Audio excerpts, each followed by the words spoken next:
Hey everybody, gonna do another stream here. Hopefully everything's working. Yeah, had a few issues this morning. I was trying to stream like about an hour and a half ago. I ended up just like doing a whole bunch of things to get things to work. Had to download a audio driver for my second computer, so that way I'm not using Bluetooth, so I don't have to worry about all the disconnecting, crackling, interference stuff that I had to deal with yesterday. Or I mean, last stream, or last time I dual streamed, rather. And then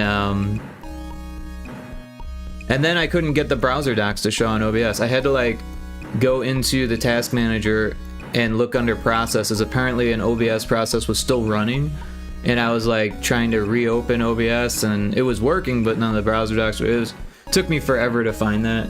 A lot longer than it should have, but I did figure it out, and here we are. So we're going to be doing some more Unity development, Retro Spaceball, which eventually I'm going to rename and rebrand to Last Orb, but I don't have a logo for that or anything like that yet, so that's a thing. Oh. Apparently an OBS process was still out, and here we are. So we're going to be doing... Sorry, still getting set up here.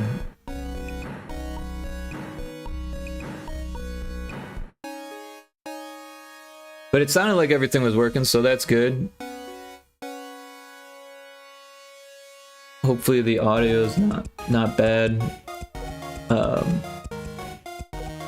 But yeah.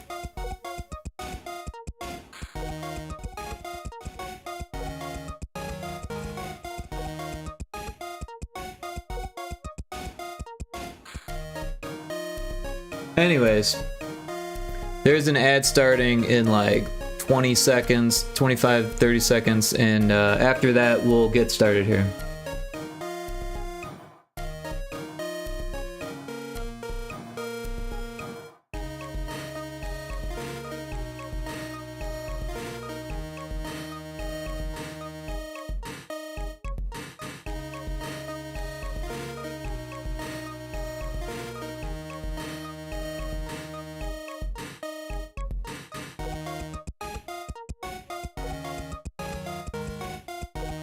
Stream Elements doesn't know what the category is.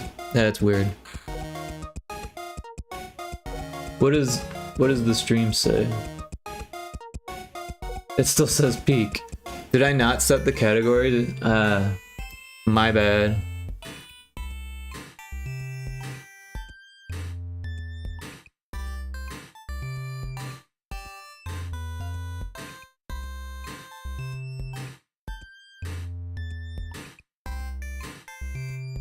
Okay, that should fix that. Just full of issues this morning. Taco Crepe. Oh, and Mix It Up's not open. Jeez, I jumped the gun.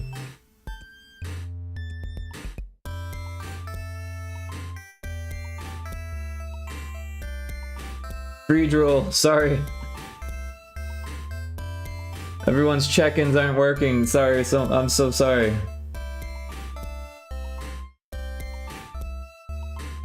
I've done that many times. You know the feeling. Yeah, I've just been full of problems this morning. I was trying to stream like an hour and a half ago. Hour and 40 minutes now. And it just didn't happen the way everything was supposed to.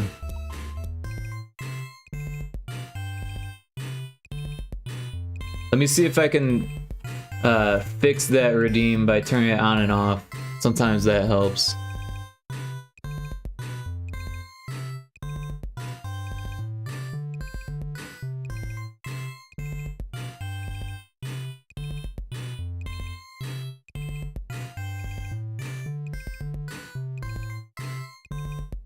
Alright, I turned it on and off. Maybe it'll work now.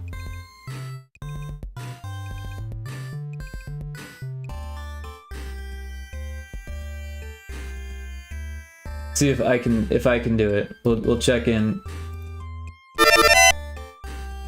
I've checked in 10 times on my own stream. But at least it's working now. We got the audio and everything. Ad break ends in 30 seconds or so. But welcome in, Taco Crepe.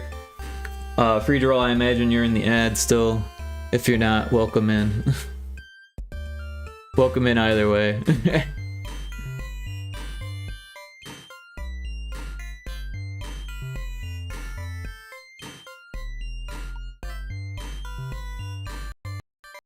Uh-oh. I heard audio glitching. I don't know what happened there.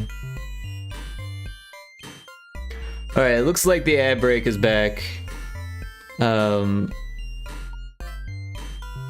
is going on here? Sources and scenes. Confused. Okay, let's see if this works.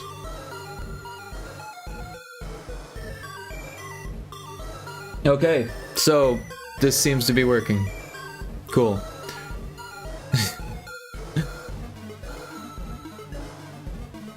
It wouldn't have surprised me if it didn't, to be honest. Everything is just going wrong.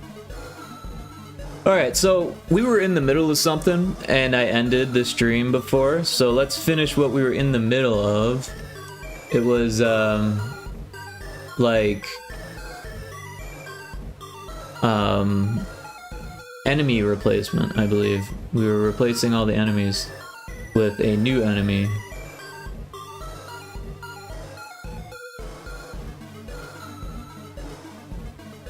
Alright. So, if we look at our scenes, we can probably see, yeah, these ones have that little area.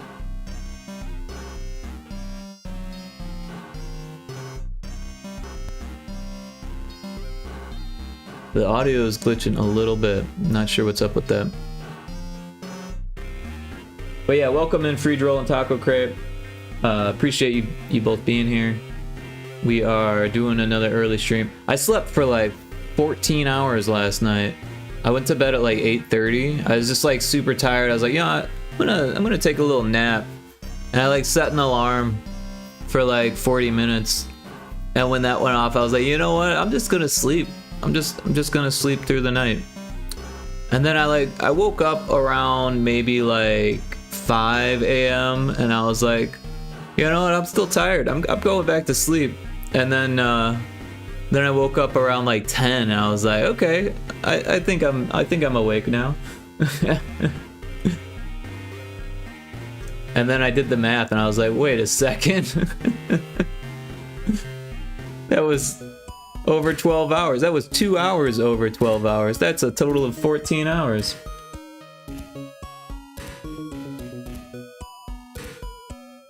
It's funny though, I kind of had like a food coma thing going on, right? I ate like a bunch of this pizza that had like a bunch of toppings loaded on it, and then I like got really tired. I couldn't even finish the pizza. But I did have a sandwich before the pizza. It was a real weird day, I was supposed to go to this mixer, this game dev mixer. Yeah, it's 12 p.m. On your time zone. That's a fixed body clock. Yeah, it's kind of fixed. I don't know. It's acting really strange still. So I had it planned like all week, like a month in advance to go to this game dev mixer. Hey, Cryptic, welcome in. Everyone should check out Cryptic, by the way. They are a game dev and a DM and an artist. And I didn't see the shout out on Mix It Up. What happened to that? Did I just miss it? I didn't see it. But welcome in, Cryptic. Is Mix It Up working right? I want to try that again.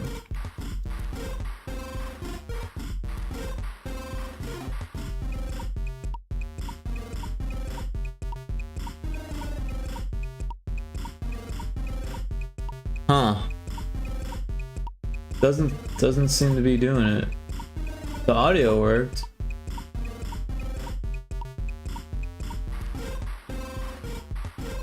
Maybe, oh, you know what? We probably just need to refresh Mix It Up on the browser or the OBS.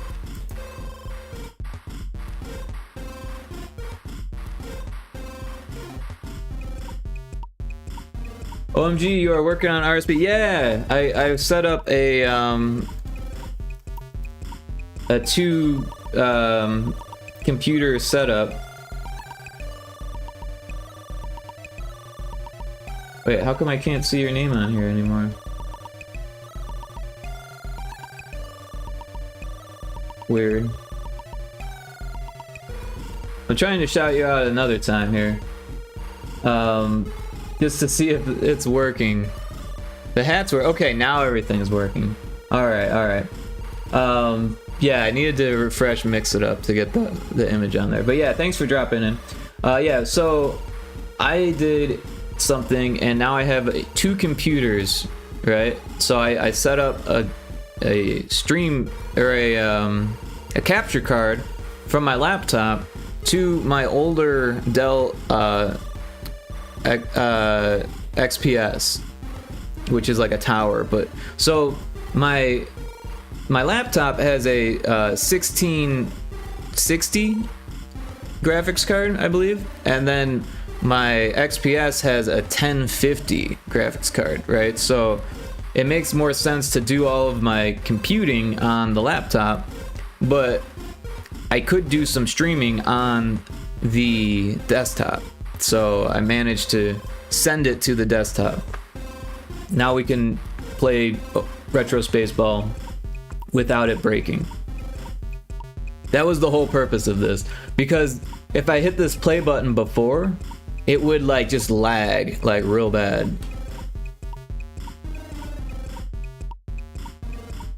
But yeah, welcome in, Cryptic. Oh, I dropped the ball. Literally.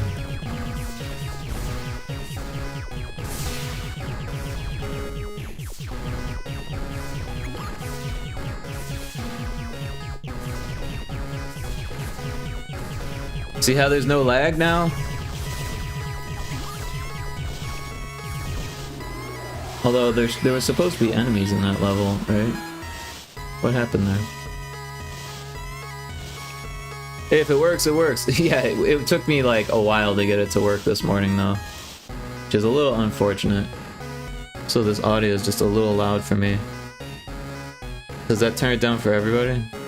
I can't tell.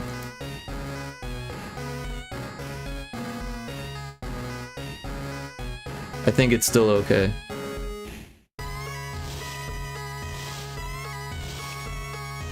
Smooth, yeah, no more frame drops.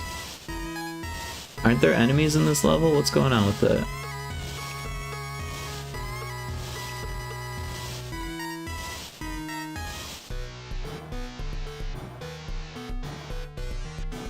Level 7 new.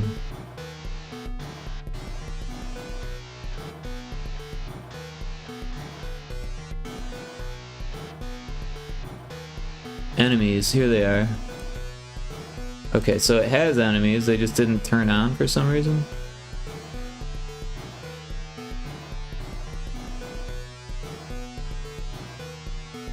That's weird that they didn't turn on.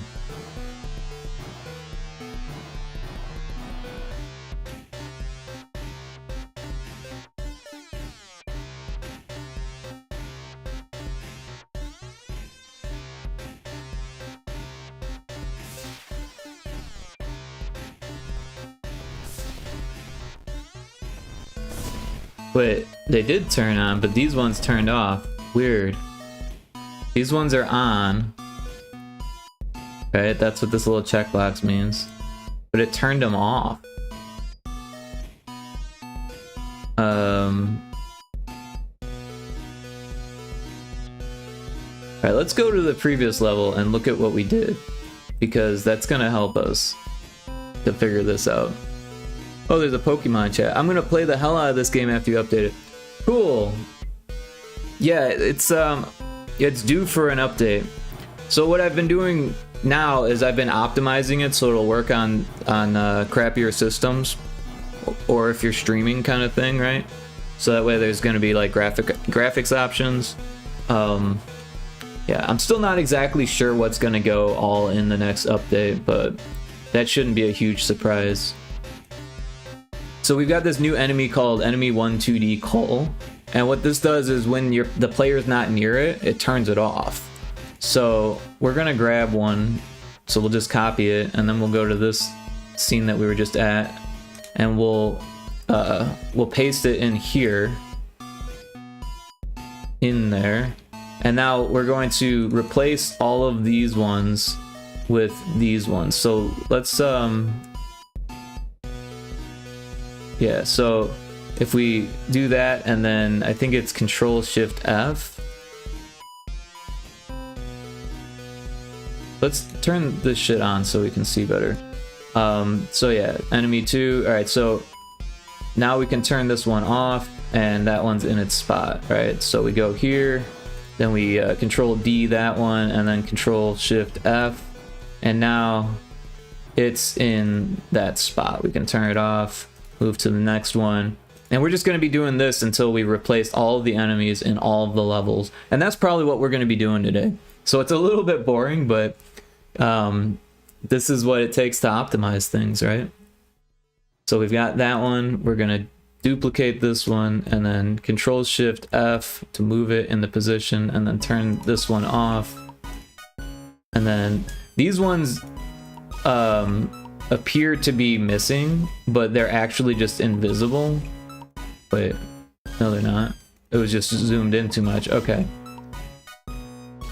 Alright, so yeah, moving on, we'll duplicate this one and then move it into position. And then we can remove that one. And it's still there.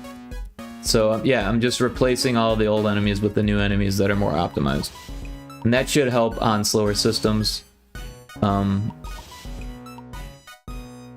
I'm surprised I didn't do this earlier, to be honest, but what are you gonna do? Oh, I duplicated the wrong one.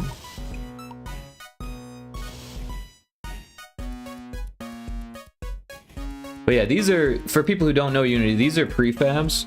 So, oh, I just deleted it instead of removed it, which doesn't really make a difference. I'm gonna delete them all anyways. These are prefabs. So what I'm doing is I'm replacing the old prefab with the new prefab, which is just an extension of the old prefab. Which is funny because these ones have been changed numerous times. If we were to go through the prefabs folder, there's so many old prefabs in here. Enemy prefabs, enemy 1, and then there's 2D prefabs, enemy 1, 2D shot. I don't know, it's a little confusing. Things have been not very well organized from the start. But maybe I might have deleted some older prefabs also, because there was an even older enemy. Because these ones, or maybe I just no, there was a 3D one. When I first started this game, everything was done in 3D, but with 2D sprites. And it worked, except that I couldn't get the physics to work properly. So I went back and did everything with 2D physics, which required everything to be 2D objects and stuff. It's a huge pain in the butt to do, but I did it. And so yeah. Alright, so this is 5 and this is 4, so we'll duplicate it, move it into position, turn this one off, and now this one's there.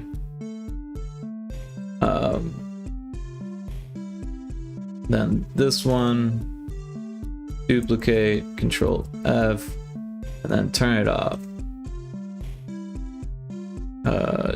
Duplicate, Control Shift F, and then turn it off. Duplicate, Control Shift F, turn it off. Duplicate, Control Shift F, turn it off. So yeah, there's only like 23 or whatever, and I'm at 10, so almost halfway on this level.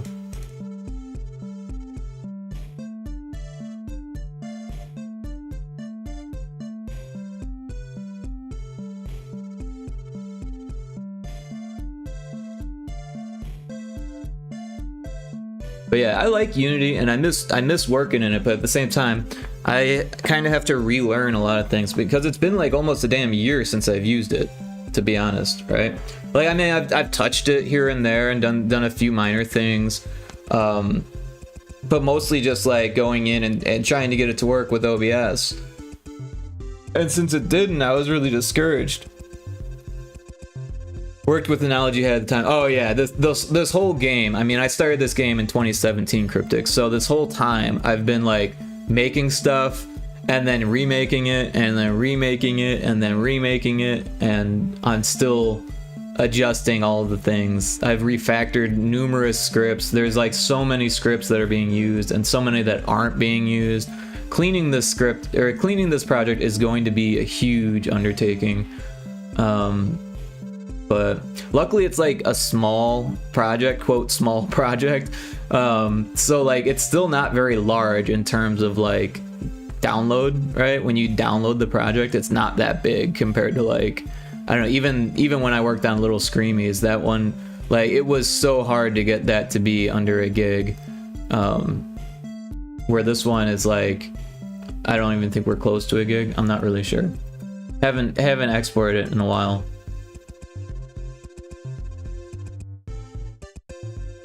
But it's been a whole lot of learning with this project. And it's been fun. Like the whole time I've had a lot of fun with it.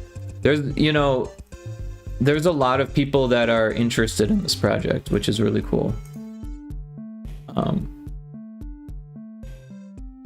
Oops, I duplicated the wrong one.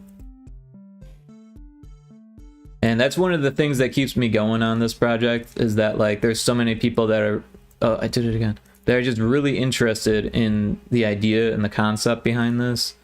And I feel like it will do well once I finally, well, not like super well. It's not going to be like Silk Song or something like that, but it will do well once I finally get it out, if that happens, right?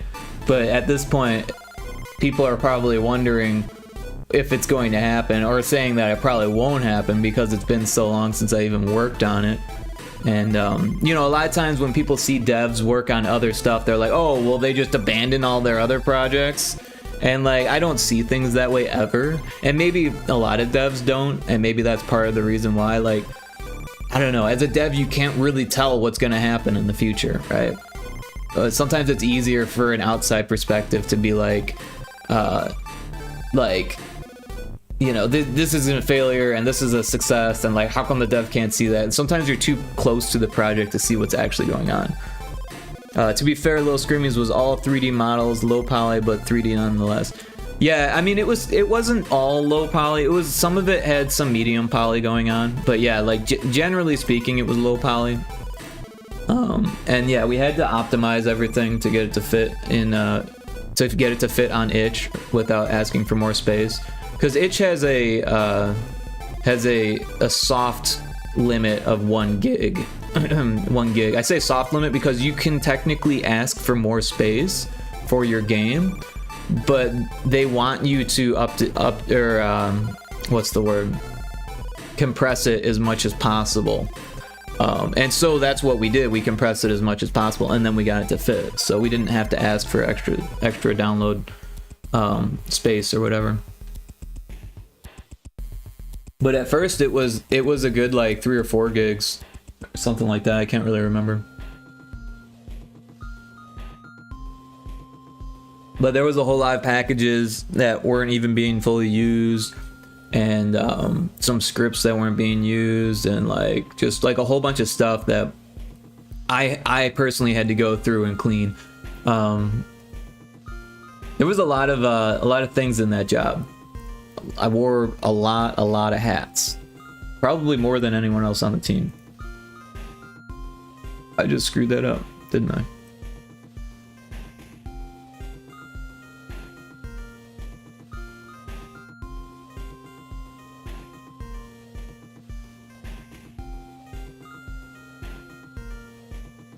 But it was a good learning process, and I can't say if this is like for sure happening, but there is a Steam Screamfest coming up, and I convinced the studio owner to apply for it, or to appeal is what they call it, because you don't actually apply for festivals except for Next Fest, which is weird, right? So Next Fest is the only one that you can be like, hey, I want to opt in for Next Fest. And then the other ones, it's like they ask you, they're like, hey, we saw that your game fits the, you know, requirements for this festival. Would you like to be part of it? So like when Shoot 'em Up Fest came along, they came to me and said, hey, Retro Spaceball should be in Shoot 'em Up Fest. And I was like, okay, but the game's not coming out. You know, I don't even have a demo, but okay. So it was technically part of Shoot 'em Up Fest, but it didn't actually help it very much because it didn't get any visibility. It didn't have a demo. Maybe it did get a few wish lists of people saying like, oh, this game is coming soon. Cool. You know, but other than that, it's mostly for games that have a demo or a discount or something like that. So we're probably going to face the same issue with Little Screamies because it doesn't have a price, so we can't give it a discount. It does, however, have a game, so it'll probably help a little bit. I don't know. Anyways, Halloween's coming up, so I'm actually planning on doing another round of outreach for Little Screamies, just because I know it's not the best project in the world. Soon has been a long time. Yeah, it's true. I wouldn't be surprised if at some point they say like this game hasn't been worked on for a while, but I think after or I think that only happens when you're in early access. I'm not sure though. I don't know. Little Screamies should have been $3 to $5. I agree, Cryptic. However, that wasn't my decision to make. The studio owner felt strongly that it should be free, and there was no, I tried to justify saying like, hey, Steam algorithm promotes sales and not free games, so like let's make it real cheap. And they're like, no, we don't want to upset customers. So I don't know, but I've convinced them to add it to Screamfest, so that's better than nothing. But yeah, like I said, I'm planning on doing another round of outreach for it since we missed Halloween, right? Because I mean, this whole time period has been like just a complete mess to me. My judgment of time this last couple years has been terrible. So like my brain is like, wait, did Little Screamies come out last year or was it 2 years ago?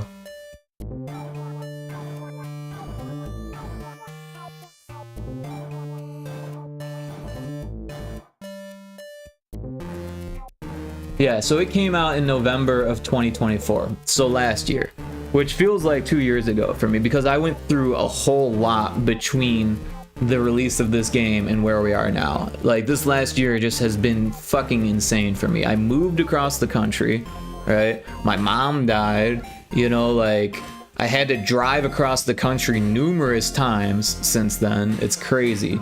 I even flew out here and back at one point when I was first looking at places. I've released so many games I can't even keep track of. Like Little Screamies, Demon Fish Dead Ahead got 2 major releases since then. I've updated Source Hack, I think, since then. I can't really remember, to be honest. But I've worked on it a whole lot, that's for sure. Bit Dropper was released. Pyro Toad is just about to get released.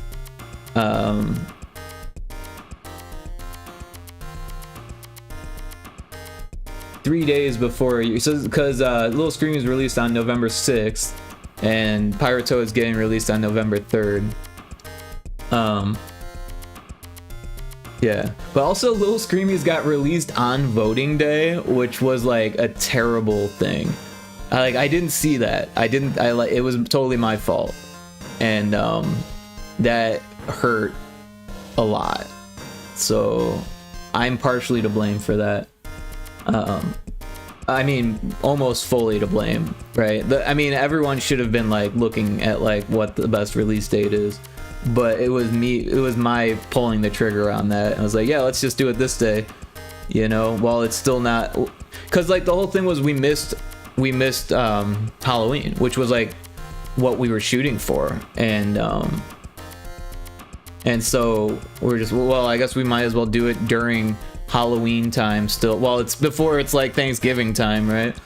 And then sure enough, it was voting day on the same day, and social media was just flooded with political stuff, and yeah, there was not a whole lot we could do about that.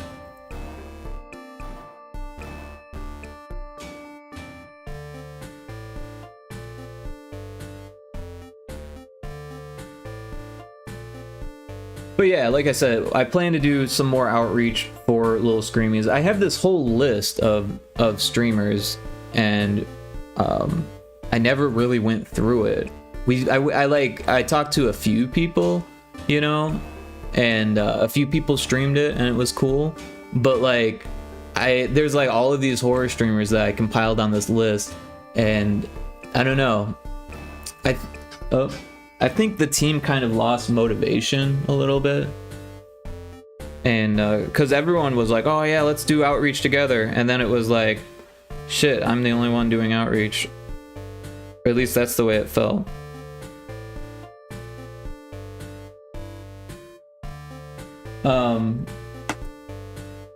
But yeah, all that spreadsheet still exists, so it should be helpful. That's how it always goes. Yeah, well, it was weird. Well, I mean, I see what you're saying. That's how it always goes. People say they're gonna do something, and then they don't for sure. But like, I think the motivation after release kind of hurt, right? Because we realized like we weren't doing as good as we wanted to do. The game got positive reviews for the most part, but like, it wasn't getting a lot of traction. Like, I don't know. I think you mentioned Little Screamies before, but I never got to check it out. Oh, well. Here is Little Screamies. I can show you the trailer real quick. Let me turn off the music so we can hear it. Because I actually did the audio for... I made the trailer. I did the audio for the game. Not all of the audio, but most of the audio. Like, that screaming was my scream. This music, I made the music. I put this trailer together in entirety. I didn't do the bats. I helped someone to do the bats, and then I noodled them. I noodled with the design of the bats, but someone else I managed the bats. Which I think we ended up using a flocking plugin for the bats. But then we still had to like get it to work, which was like, it's like pulling teeth to get those bats to work.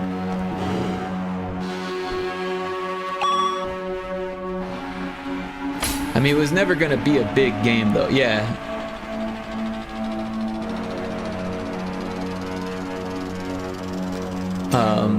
I didn't care for it much, but it's worth playthrough. I'm not much of a horror game guy, but I love watching other people play them.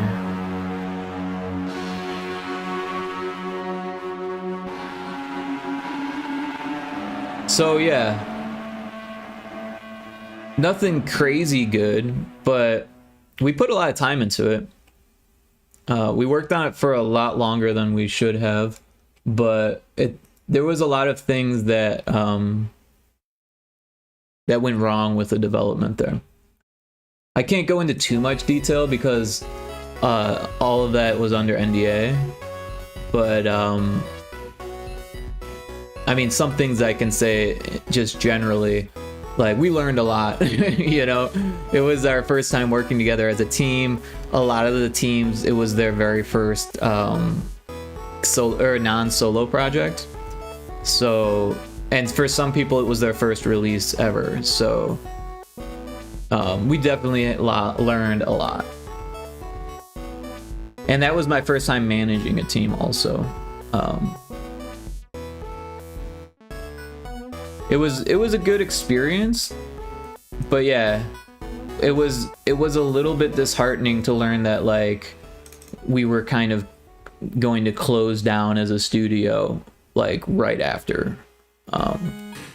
So yeah, and we were working on a second title that didn't see the light of day, that we finished, but it wasn't good enough to see the light of day. So like it was a smaller project, and it was like going to be a mobile project, and we had a tighter deadline on it than Little Screamies and a tighter budget, and it wasn't terrible, but again, it wasn't going to be a great game. And I think the studio owner was like hoping for greatness, and when they realized that that's not what we were capable of, or at least not what was happening with the given budget, then yeah, there was that.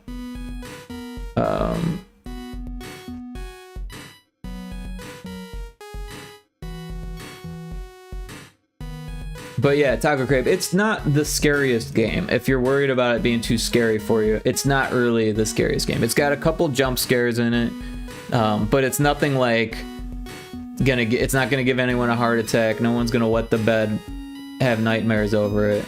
It was basically made for all ages, right?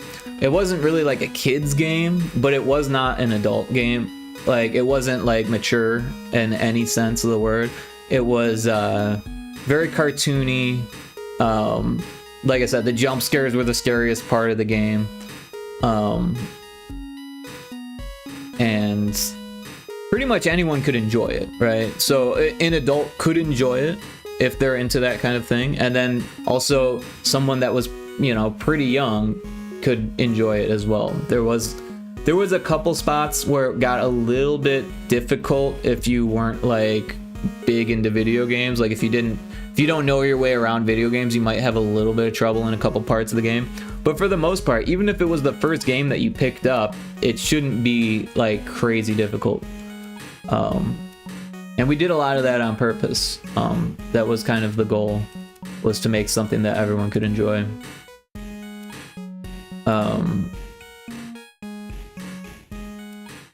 Yeah.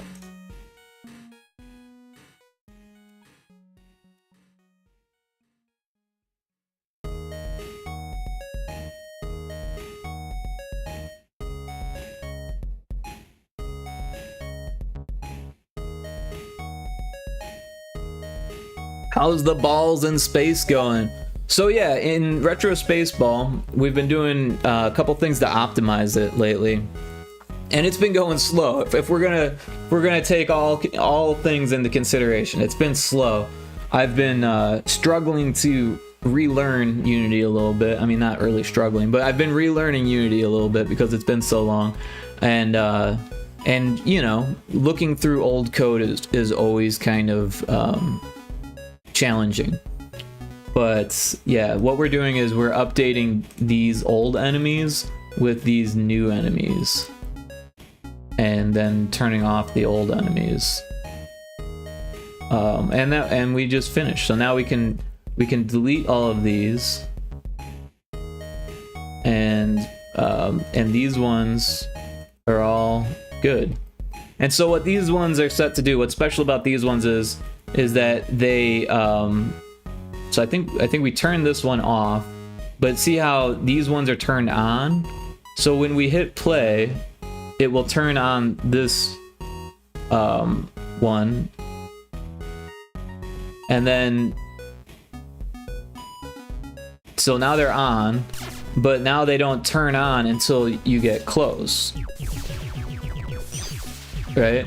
So if you're looking at this middle screen, where is it? Oh, this thing here, there's no enemies up there, but they are in fact there. They're just invisible until the player gets near.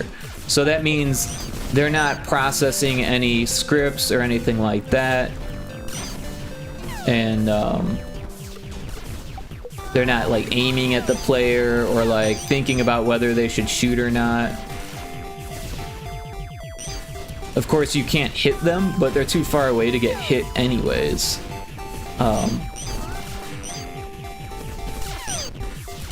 So yeah, you can see those enemies just seem to appear out of nowhere, but that's because they were always there. They were just cold, is the term that we use in game design. So yeah, now this level is optimized a little bit better. Waiting to spawn. Yeah. So essentially they're spawned, right? Because I mean, it depends on what you think the word spawn means, right? So in Unity, you can instantiate objects, but you generally don't want to do that during gameplay unless you need to. So, because it takes time to instantiate, and if you're instantiating a lot of objects or doing it over and over again, then you're losing frames, you're losing memory, like all of that stuff should be optimized. So for instance, the bullets, you would think that I'm instantiating them every time I shot, but I'm not. I've instantiated like 20 of them, and then I put them into a pool and then deactivate them. And I do that before the game even starts. So that way, somewhere in here, there's a bullet pool. And I don't know where it's at because I haven't messed with this shit in a while. But I know it's there because that's how I always do bullets. And that's how you should always do bullets. Here, physics 2D bullet pool. So if we click on this,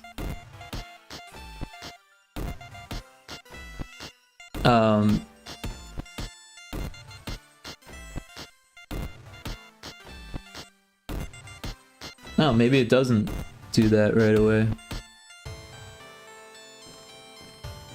Maybe it does it on initialization. So when you load the scene, it loads all of the bullets that it needs.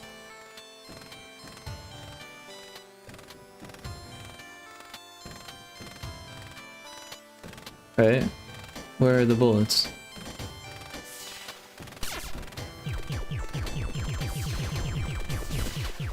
Hold on, maybe that's not it. If we click on it and then hit pause while the bullets are there, then we can find this more easily.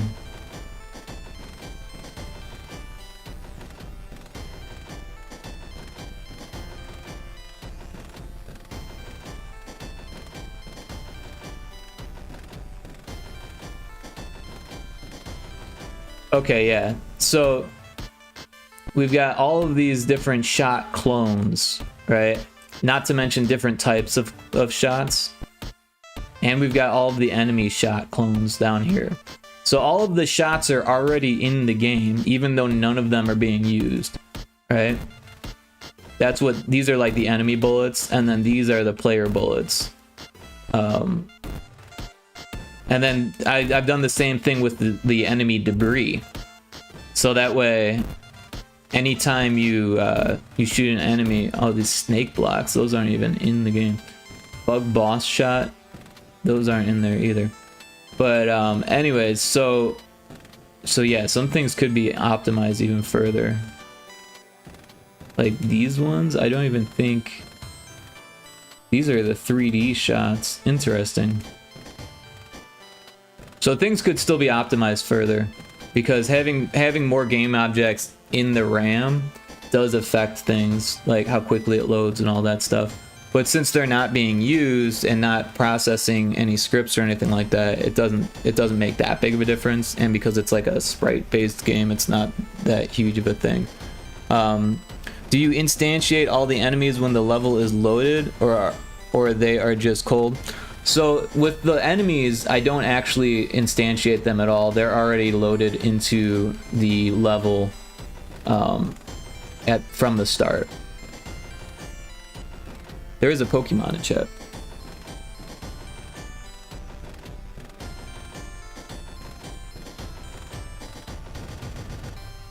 But yeah, with the bullets, those do get instantiated at the start, but only once. And if for some reason I need another bullet, then I'll instantiate that bullet. But that usually doesn't happen because I have a script set up to decide how many I need from the start.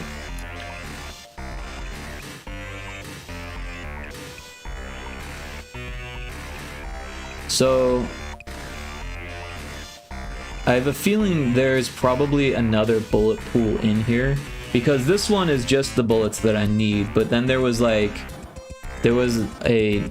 non 2D one. I don't know. Eventually, like I said, I'll have to go through and optimize things even further. Okay, so there's this player thing here. This is like the old player. And you can see there's a player object that I've got turned off because I'm no longer using it. A lot of this stuff I'll have to delete later. Because this was the 3D stuff that I ended up converting to 2D and no longer using.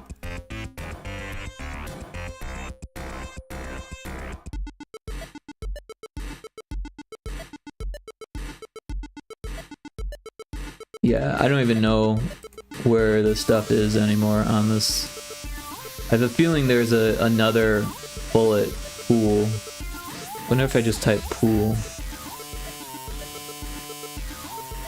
All I'm seeing is this, which is not... This one's fine because it doesn't have more than it should have. But yeah, so it's pooling 20 of the regular shot, 20 of shot 2, 20 of shot 3, 20 of shot 4, and 50 enemy shots. Which is probably more than I'll ever need, because you don't ever see 50 enemy shots on the screen at once, but yeah. Yeah, that's what I meant, I guess. My platformer does the same thing pretty much. Which engine are you using for your platformer? Because yeah, the engines have different terms for the different things. It's kind of ridiculous, but...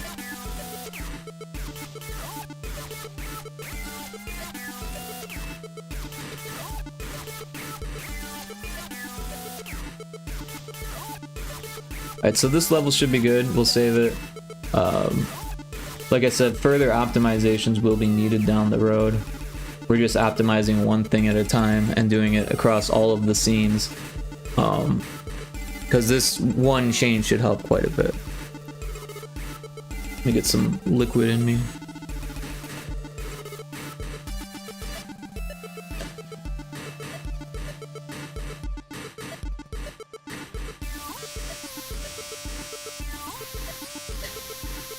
Oh wait, you're using Unity for your platformer, right? I think. I'm pretty sure. Because it's the hamburger one, right? Will you sauce the dog?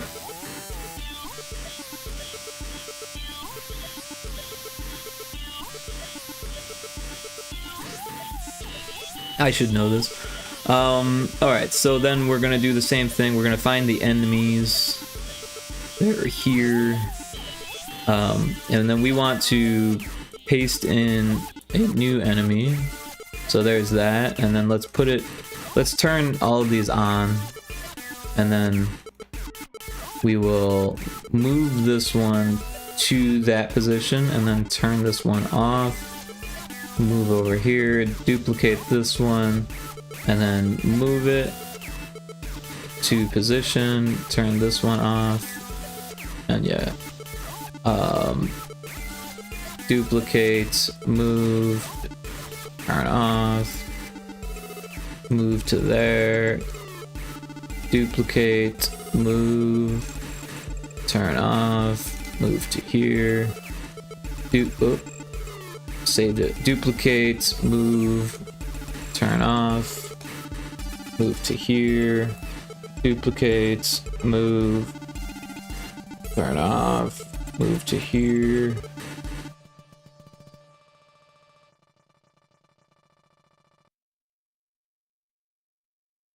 A lot of repetition here today.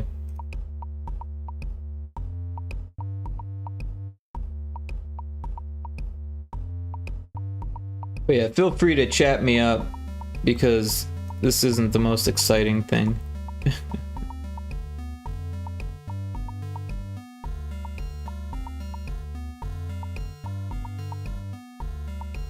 But we are getting it done.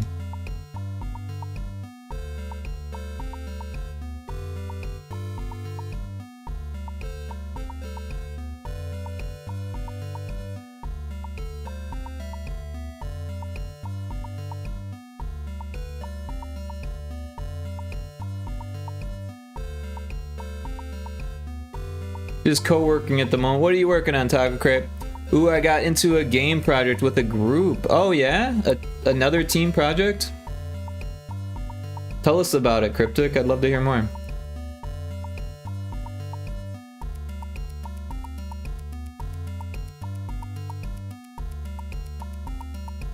I'm actually struggling to draw a skull right now. I thought I wouldn't struggle as much since I draw a lot of heads, but oh my god, it's so difficult.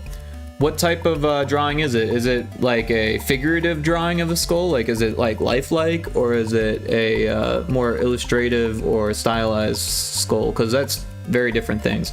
But I feel like learning how to draw like the anatomy of a skull, like a figuratively rendered skull, might help a lot in learning how things can be stylized. But then also looking at references of different stylized skulls could help if you're trying to do a stylized part. Ooh, I want to know too. Also, baking cookies. What kind of cookies? I used to like baking cookies. I mean, I still like baking and stuff, but I haven't gotten into the whole gluten-free cookies things because they're so depressing. They're not cookies. They're like just like mushed up stuff somehow sticking together. Skulls are hard. Any skeleton part is hard.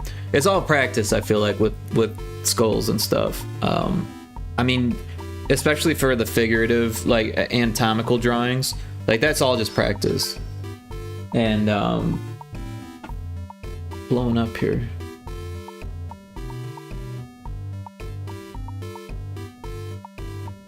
Oh, Freedroll, thanks for joining the Discord. Appreciate that.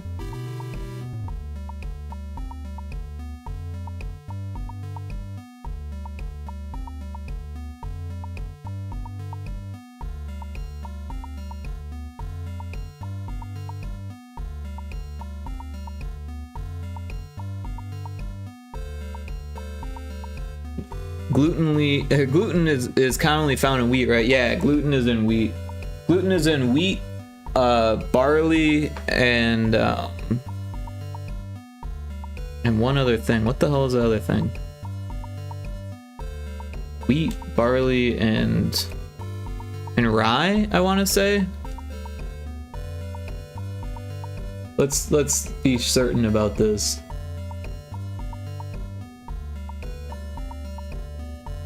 Yeah, wheat, barley, rye, and triticale, which is a cross between wheat and rye. I didn't know about triticale. Triticale? I don't know. But yeah, gluten is responsible for the elasticity and structure of many foods, such as bread, pasta, and cookies. It's also found in some processed foods, such as sauces, soups, and salad dressings. So yeah, and then also barley malt contains gluten also. So yeah, it's not super fun to have a gluten intolerance. Also, you went to art school, so you probably had your fair share of skull drawings. Yeah, I actually had to do a self-portrait of my own skull. So like half of it was like, or no, I think, yeah, no, it wasn't like a half a crochet. It was just my own skull, but it had hair and eyes.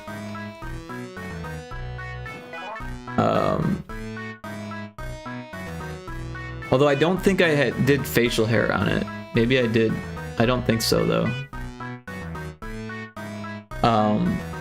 I think they told us not to do facial hair, just like the hair on top of your head. I'm working in a community project game. It's backrooms related. There's a few devs working on it. My job is making layouts for assigned levels. Oh, that's cool. I would have died there, OMG. With the gluten stuff, yeah, it's not fun. But it's better than being sick all the time, like having stomach aches all the time, diarrhea all the time. Like, my life was fucked up before I figured that shit out. It affected me in a lot of ways. Like, and I grew up thinking that it was normal. Like, also I drank a lot of beer. And there's like barley in beer. No, I meant I would have died drawing skulls. Oh, okay, okay. Well, you get better. You get better. I have this book, and I still have it. What is it? Human Anatomy for Artists. Let's look it up.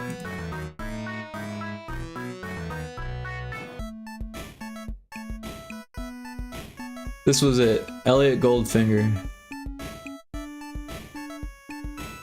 And it's on archive.org.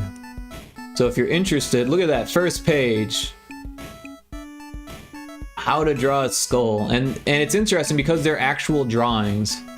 Now, these look almost like they're digitally rendered, but in the book, they don't look as... They look more like graphite drawings. I don't know what... Maybe the scan is shitty. I don't know. But anyways, you can see all of the things. We had to memorize this shit. Like, these... Like, the mandible is the bone, but these are the bony landmarks of the mandible, right? So you got the angle of the jaw, the mental protuberance, the mental tubercle, right? And you can see the mental protuberance is like where it sticks out there. The zygomatic arch, that's this thing here.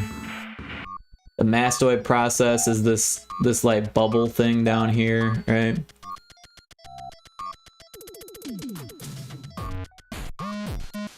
But yeah, not only does it have all the bones, but it has all the muscles as well.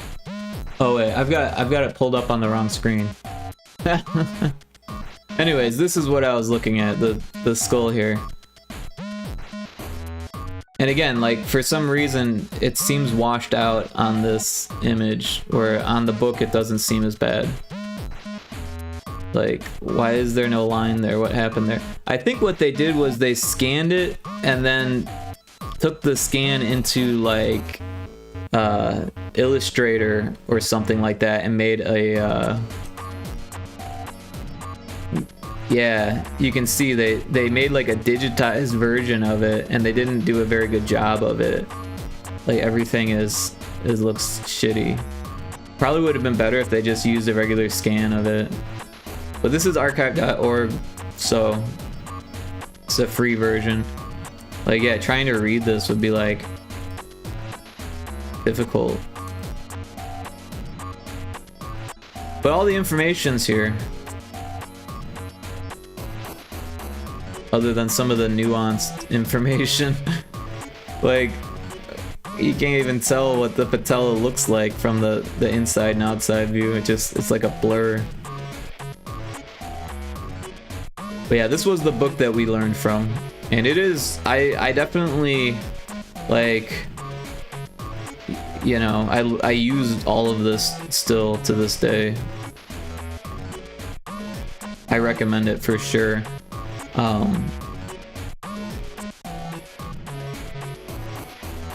And then it's got the muscles also. So this was literally on the test, like, the final. This was part of the final.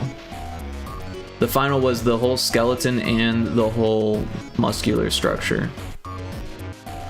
And all of these were blanks, and we had to fill them in with no word bank. So I did what every other student did.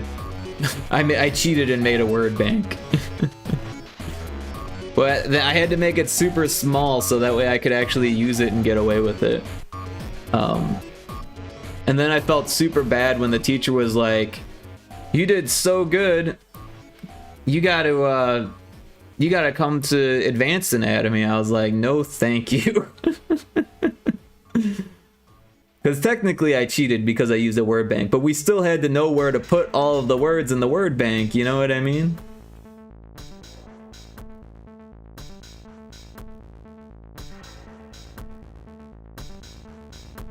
It was a nightmare. It took all day. It was like a 2-hour class or something like that. The test took us all day to do.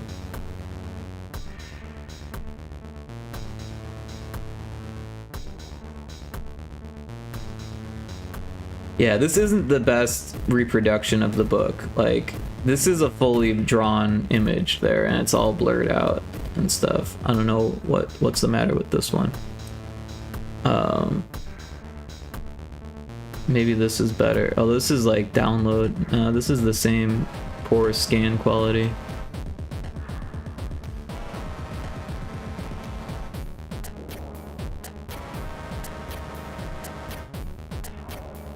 But yeah, it's not a cheap book, unfortunately.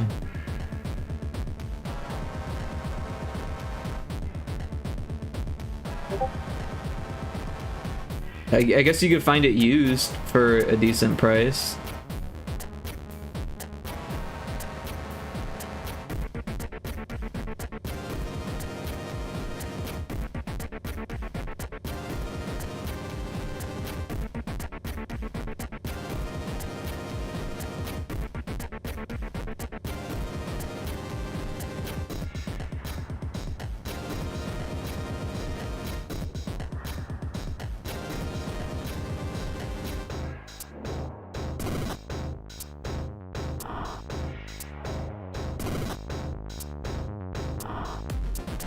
Sorry, I got a Discord message. I'm gonna put it on streamer mode so it doesn't do that.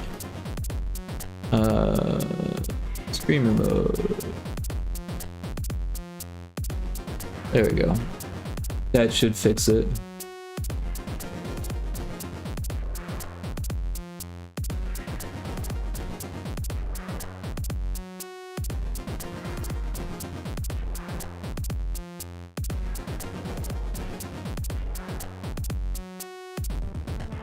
Actually, now it makes so much sense that artists with medical background seem like they're on crack. A lot of them had to do some type of drugs to memorize that shit for sure. Was the Adderall? It was fairly popular when I was in college. Not something that I did, but yeah.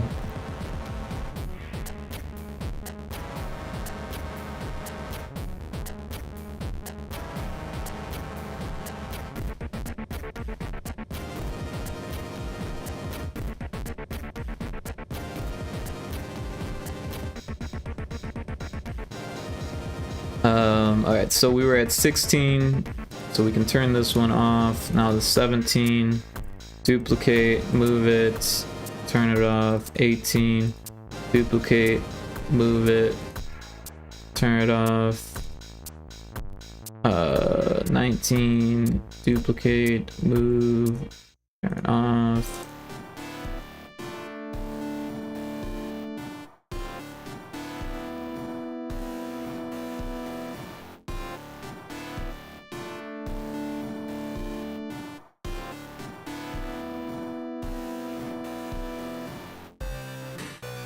I wish I had Addy. Unfortunately, my insurance said no. Honestly, I mean, don't get me wrong. There's some, like, use cases where it's like people can benefit from it. But with most prescription drugs, generally they're not great for you. They're all bad for your liver, right? So if you're going to plan to use this for the rest of your life, plan to have a bad liver. And that's not good, because you need a good liver to live long. So it will in a lot of cases, having a bad liver will decrease your life expectancy. Don't get me wrong, you could die from getting hit by a bus or whatever, and I'm not a medical professional. This is just common knowledge, right? You need your liver to survive, and you need it more the older you get, from what I understand. So, like, taking a bunch of pills can be shooting yourself in the foot for the future, is what I'm getting at. So but there are some people that, require it for their mental health to persist as a being today, right? Which trumps being alive in the future, right? Because if you're like literally, going to, commit self-harm or anything like that, then you probably need to take pills, right? I kind of down cetirizine a lot. I don't know what that is. Being able to focus would be a dream come true. Well, there are things you can do to help focus, but I would also recommend like allowing yourself to be yourself. There's benefit to that too. Learning how to hone your personal skills in a way that work with your personality and how your physiology works, right? How your brain works. I mean, you can't just... So everyone's brain works a little bit differently, and then when you go to like school or college and stuff like that, they kind of be like, they're kind of like, hey, everyone's brain should work this way, and if your brain doesn't work this way, then you must have something wrong with you. And that's ridiculous, because every single person's brain works differently. So what they don't tell you is that they're too lazy to be able to teach every brain in the way that is best taught, right? Or if that makes sense. I sounded terrible. There's a best way for your brain to learn, and they don't have the power or the resources or the understanding to teach you the best way that your brain can learn. The same goes for how you experience life and how you do work and how you just live, right? So you need to figure out what's best for you and appreciate that in a way that, like, if you reward yourself for being yourself, then that works. But if you never feel like you're good enough because you're putting yourself against people who have different brain function, then you're never going to feel good enough, and that's always going to hurt you. So, like, I guess what I'm trying to say is that, like, it's okay to be unfocused. You just got to learn how to manage it. I have med called methylphenidate. I only take when needed. It treats ADHD, but less effective. Well, I feel like sometimes it's not always the most effective to take an amphetamine either. So I don't know. I'm not a doctor, but there are natural remedies that you should look into, because if you don't feel like it's doing enough for you, look into the natural remedies, like basic stuff. How much is Repo? One of my friends is telling me that we're playing Repo on Thursday. I think it's cheap, right? Oh, it's $10. I should have grabbed it while it was on sale, huh? Oh, it's still in early access. Weird.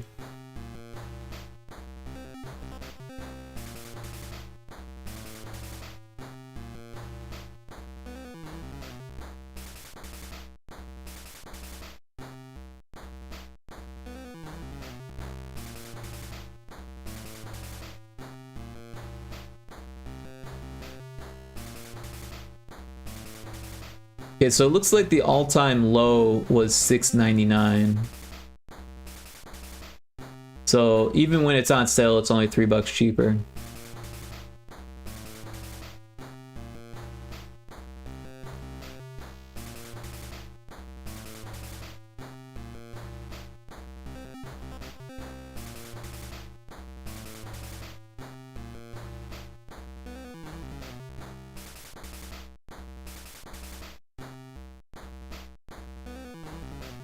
I wonder if there's like a player limit.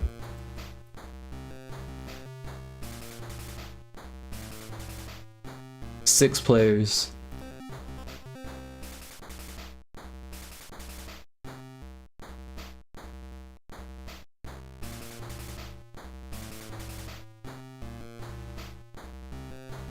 You remember being 5. The internet says 6. Oh, the limit includes the host and up to 5 other players. So, in a way, you're right, right? I'm already doing some natural remedies. One of the most recent things I've come across is taking a super dose of creatine. Interesting. I've never messed with creatine. Creatine typically is for muscle mass increase, right? Like, if you don't exercise on creatine, can't that like introduce more fat mass or something like that? Can it make you bigger? I don't really know much about that stuff. I've never messed with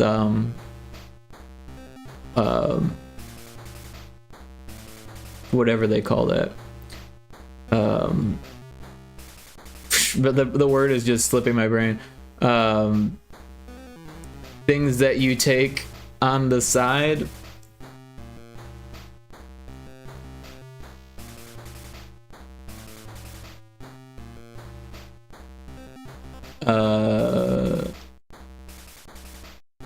Supplements. I had to look it up. The word just wasn't coming to me. Yeah, I've never messed with supplements.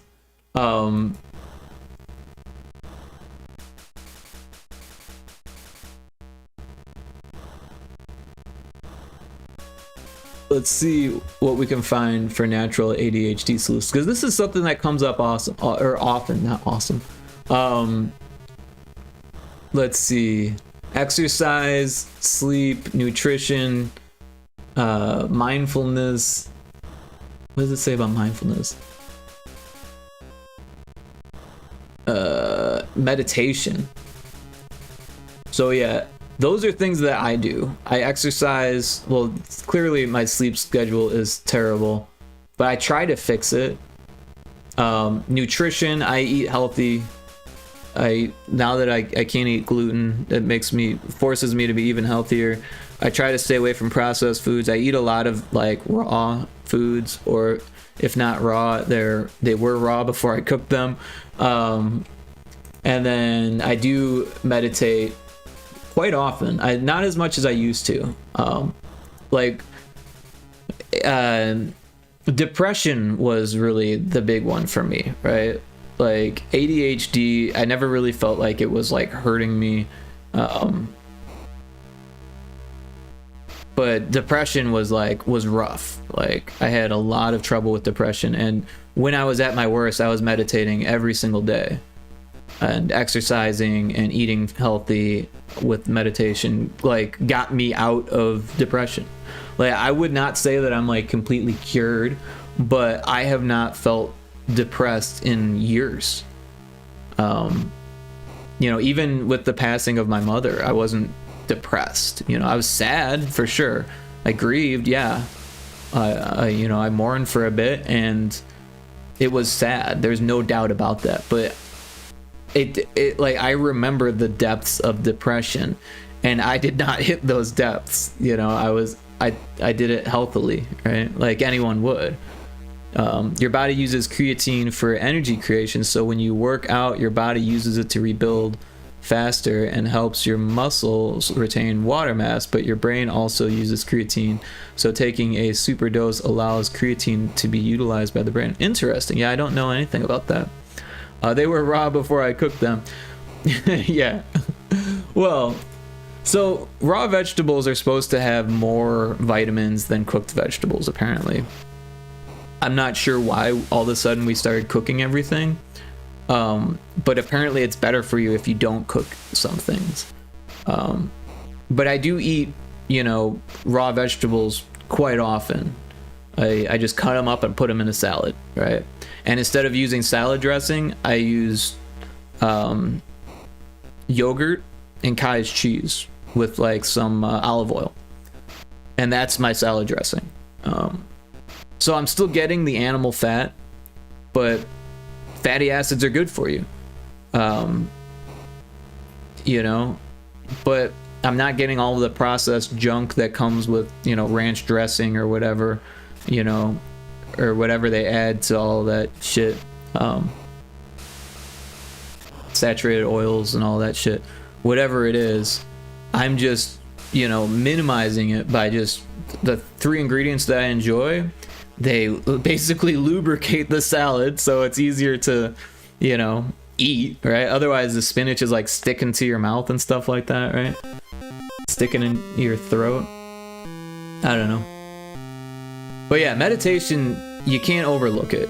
and it's really easy to, because you know, normal life doesn't allow for that time allotment of like meditation, especially if you're exercising also, right? But the trick to meditation is just doing it for a minute, right? Do it for 5 minutes, build it up slowly, and then all of a sudden 15 minutes doesn't seem that bad, and then 30 minutes is doable, and then an hour. Like, it seems like a huge waste of time until you realize the benefits of it, right? And there's a lot of different thoughts on meditation, right? There's this weird like trend where people think that meditation is not thinking, which is nearly impossible. It is impossible, right? So where this all started was like, when you're learning to meditate, it can be helpful to try not to think, but that's just an exercise, because it's impossible. Your brain will start to think, and then you say, oh no, I'm trying not to think, and then you try that for a minute, and all of a sudden you find yourself thinking about something else, right? And so the exercise is in thought control, controlling your thoughts, right? And this is great for things like anxiety, right? Also good for depression. It's all around a good exercise. However, it doesn't encompass all of meditation. When I meditate, I focus on something. I think about what I need, what I want to do with my life. I think about, the variable futures I could have, right? I think about important decisions, and I focus on these things. And if I can't focus, then I allow my brain to do what it wants. But what that doesn't mean is to get up and play video games, or to, start scrolling through your phone. It means you sit there and you do nothing while you think. And just learning how to think is beneficial. It's a weird thing. Our daily lives barrage us with distractions, and it's really easy to think like, oh, I've got some free time, I can do that, dopamine drip of, scrolling through my phone, or messaging people online, or working on my game, or whatever it is that, you get that dopamine drip from. Like, but you don't need to spend every second of your life doing that. And if you can learn how to get dopamine from meditation, that can actually have like a positive reverberance in your mentality, right? I don't know. It's really difficult for me to meditate, actually. Most I can do is breathing exercises, which is helpful, honestly. Breathing exercise is amazing. That was what got me out of my depression, was doing the breathing exercises and meditating, right? Because they are basically one and the same. If you're focusing on your breathing, that is a form of meditation. If you're doing nothing else but just breathing and focusing on your breathing, that is meditation. Meditation is such a all-encompassing thing, right? I mean, not all-encompassing, but like it encompasses a lot. There is a wide variety of meditation. You can literally learn to meditate while you exercise, right? Meditation is just basically thinking. It's just focused thinking, and sometimes you can focus on not focusing, and that's still meditation. It's a very general purpose word for a lot of things. Like things that it's not would be like focusing on things that aren't beneficial. That would not be meditation, right?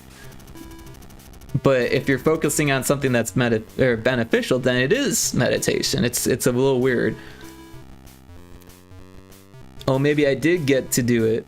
Exactly, you were meditating. If you're doing breathing exercises, that is one of the most basic forms of meditation, and it's great for learning how to meditate. You don't have to like what I'm doing is a bit more advanced in meditation because I've been meditating my whole life. I stumbled into meditation when I was like 6 or 7. maybe, yeah, I was about no, I was about 7, I think, when I stumbled into meditation. And it wasn't like my parents saying like, oh, you should meditate, because they don't meditate. They never did. It wasn't my brother. It was me just stumbling into it. And it's kind of a funny story, I can tell you.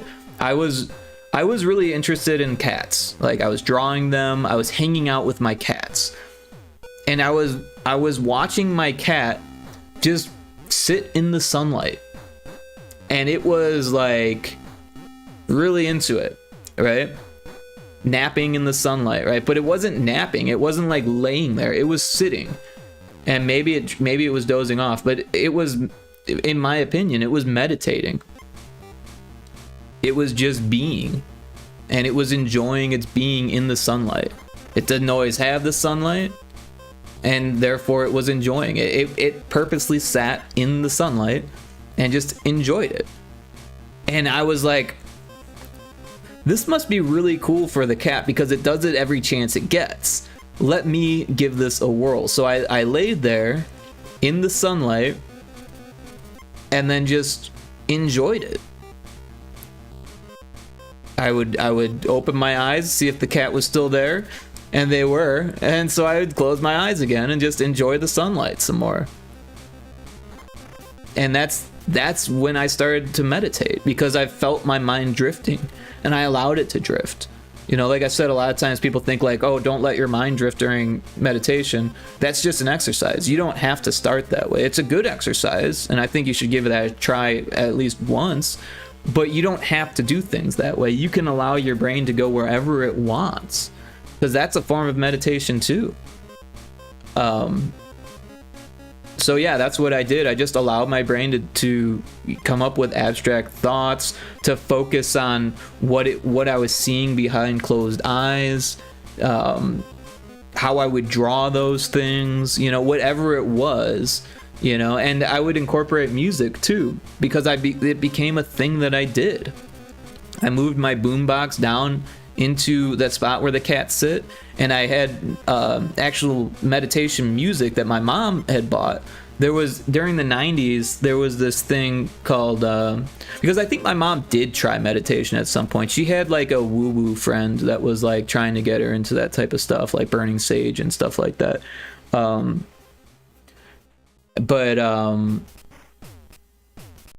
There was this company, I can't remember what it was called, but they were at like Target and Walmart, and they had like this display of like natural music.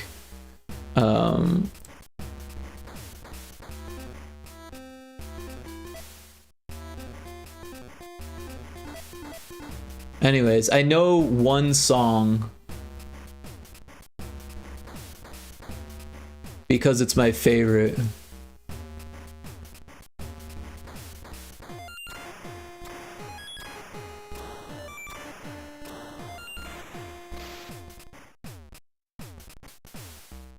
Alright, I'm just gonna look it up on YouTube.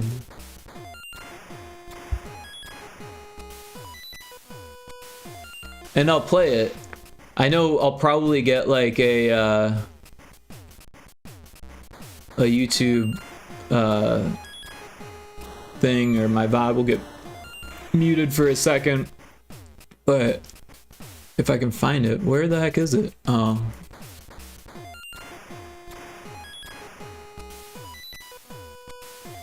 Alright, here it is.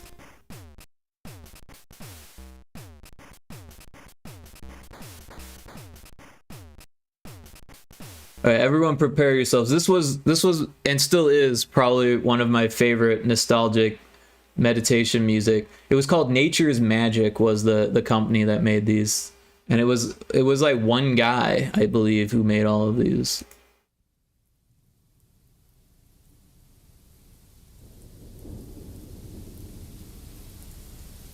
But yeah, you can see it. This is something that I've watched before.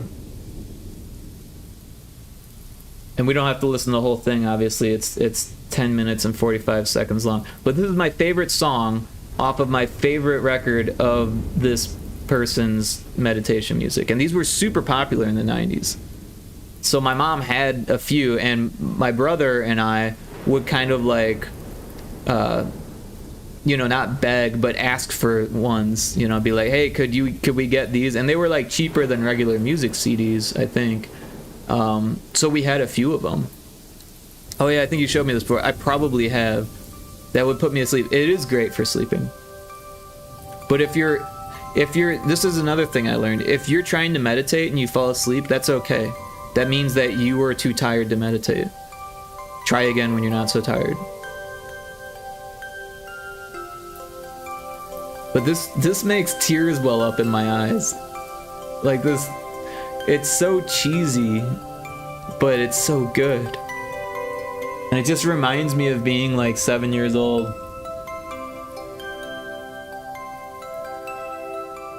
I mean, things weren't great for me when I was 7. My parents were divorcing. The person that my mom was with was abusive towards me already at that age. And I was struggling in school. I had glasses that I needed because I was like legally blind without them. And I was probably existing without glasses that I needed for at least a couple years before that. So imagine being legally blind and not knowing it, right? But I feel like that helped me as an artist. Like those couple years of like trying to figure out what I was seeing, because I wasn't born with my eyes not working. They did eye tests when I was young and I passed, and I remember being able to see. But I also remember things getting kind of blurry, right? And doing things to try to like squinting, or like allowing tears to get in my eyes, and thinking like, wow, these tears make things much clearer, because all of a sudden there's like the light is refracting through the tears like a lens. And you won't see clearly, but you will see definition, which is startling when you don't have definition, right? So I remember that. And then I remember needing glasses all of a sudden, because we went to an eye doctor and they're like, he needs glasses. And they're like, and my parents are like, what? And they're like, yeah, he needs glasses real bad. And I had these thick, like, Coke bottle glasses, if you know what I mean, like the like a bottom of a Coke bottle, right? Like they were thick glasses. And now I've got the high index ones. But yeah, anyways, I freaking love this song. This artist, as cheesy as the music is, I very much appreciate the fact that they made this music, because it helped me like get into the habit of meditation, I guess is what I'm getting at. But yeah, we've heard enough. As much as I'd like to listen to more of it, I don't need the whole VOD to get muted or to get copywritten or whatever. Doesn't really make a difference, but everyone should check this out if they're interested in it. They've got a whole bunch. I don't know how many are actually on YouTube. But what I really enjoy about this particular Nature's Magic stuff is that it has nature, but it's not just nature. It also has melodies that are meditative and themed around nature, if you will, right? I mean, obviously that's kind of subjective, right? Always pick up these kind of CDs at the thrift store. Awesome. Yeah, I totally would too. I have not gone CD shopping in over 15 years probably, but if I saw something of Nature's Magic, I would probably pick it up. I actually think I might have some that I inherited. I still haven't gone through that box. I have like a box of CDs that I inherited, and a CD player that I inherited. But yeah, anyways, let's get back to, as much as I don't want to turn this off. It's so relaxing. Maybe we should just meditate for a second here.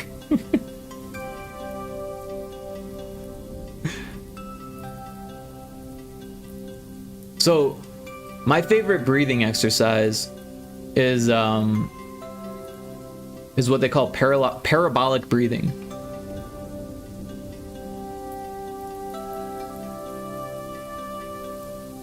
Let's see if we can find some type of visual aid here.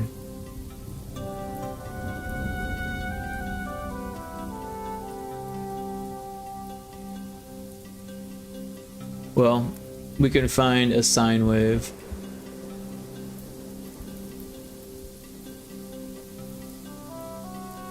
So if you want to learn about breathing exercises, my favorite and most helpful one is parabolic breathing. And so this is a parabolic arch, like one part of a sine wave, but what we're going to be doing is both, right? So what you do is you try to make it this pattern. This is your lungs are full. This is your lungs are completely empty, completely full to the point where it almost starts to hurt because you've got so much air in your lungs. And at that point, that's when you start breathing out. And then you're going to breathe out so it's completely empty, the same, until it feels like it's starting to hurt. Like physical, you feel the emptiness. There is no more air you can get out, and then you start breathing back in again. Now, the trick is to do it at the same speed and to not hold it at the top or the bottom. That's the trick. And if you do this, it relaxes you. All of a sudden your stress just like melts away. You can access different like mentalities this way. Your brain can function differently on purpose, and it's more relaxed, and you can think more clearly. It can put you to sleep easier if you're having trouble sleeping. But yeah, steady breathing is the key here. You don't want to do like fast inhale, slow exhale, or slow inhale, fast exhale. You want it to be medium the whole way through. And if you can do it, try doing it slow the whole way through, because what that does is it causes your body to use less oxygen. Because the thing is that when we breathe normally, we're breathing in more oxygen than we actually need, and that's okay. But you can actually start to get a high off of not breathing, right? It's a weird thing. There's this other thing called carbogen, which people got really into in the 60s, where they were mixing oxygen with carbon dioxide and breathing it. And doctors were doing this to people. You would go to a doctor and they would mix carbon dioxide and oxygen, and you would breathe it. We do have an ad break. I don't mind meditating. That actually feels nice. It's like I just got back to smoking cigarettes. Don't smoke cigarettes. Cigarettes are bad. I smoked them for like 15 years. Or no, I was trying to quit for 15 years. I smoked them for like 17 years.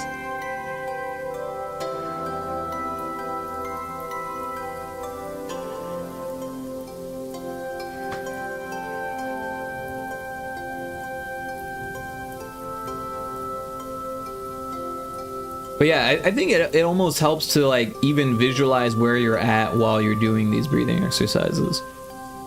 I'm gonna do it and move my mouse. So I'm gonna start in the middle here, so just like natural state, and then I'm gonna start breathing in.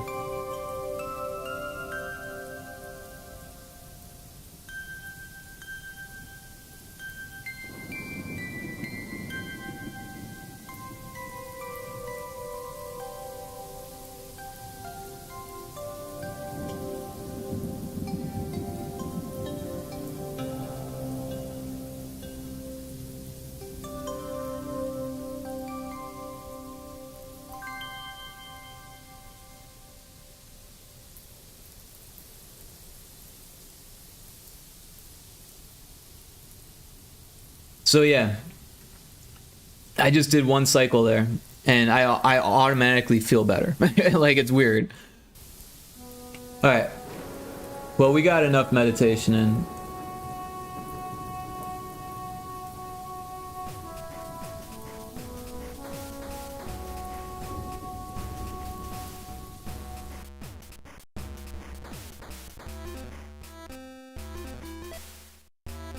Post the link. Oh, I already killed it. I'll bring it up again. It's called, the album is Dazzling Thunderstorms. So if you search that on YouTube, it should come up.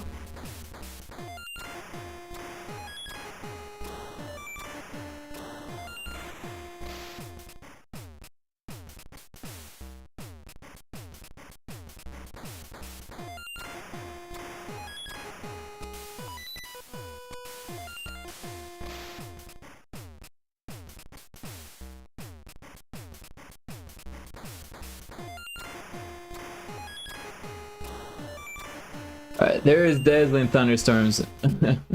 Rick, send me the playlist link, please. Oh, you want the link too? Okay, sorry. Yeah, so there's the full thing. If you do a search, you can find the playlist. That one's like an hour long of the whole album. Here's the playlist. I don't know which you prefer. Yeah, the bottom one's a playlist, the one that says playlist in it, and the top one is the whole album. What was it called? Nature's something? Nature's Magic. Let's see if we can find the whole discography.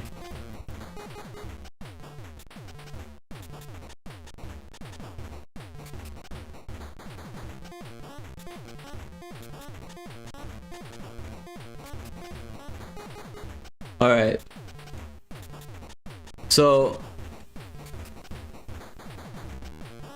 this must be a different album cover, because the one that I had was like this black one.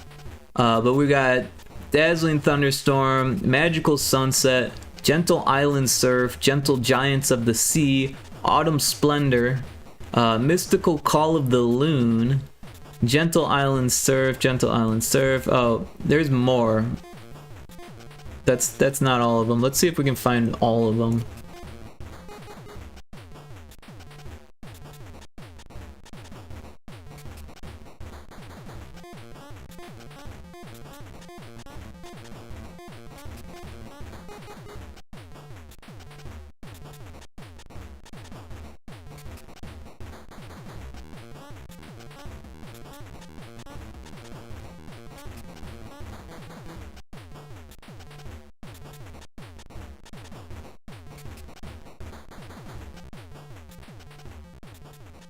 I don't know if we can find it. Here's some more though. So we got Mountain Paradise, Rainforest Retreat, Sparkling Springtime, Winter's Glow. This was actually the one that I was using when I stumbled into meditation. I remember that. Pio, welcome in. How you doing?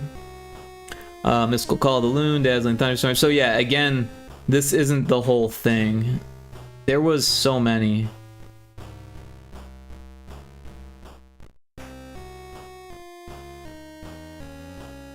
I don't know why we can't just find all of them. But yeah, we were talking about meditation, Pio. We got on a little meditation tangent. But yeah, on breathing exercises,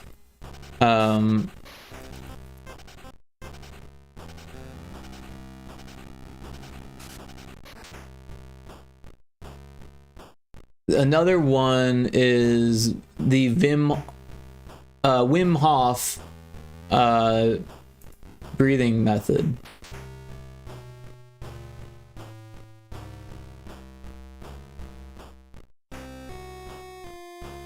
And this one is outrageous. The first time I heard about this, I did not understand that it was going to work.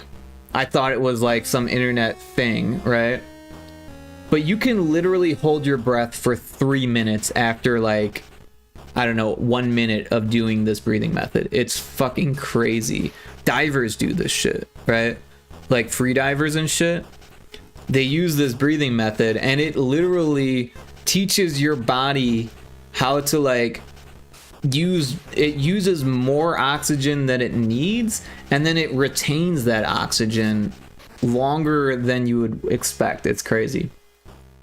So for the first 30 to 60 seconds, pumps your body with vital oxygen. Deep breath work for 30 to 50 cycles leads toxic carbon dioxide leaving your system and vital oxygen flooding your body, alkalizing your system for various health effects.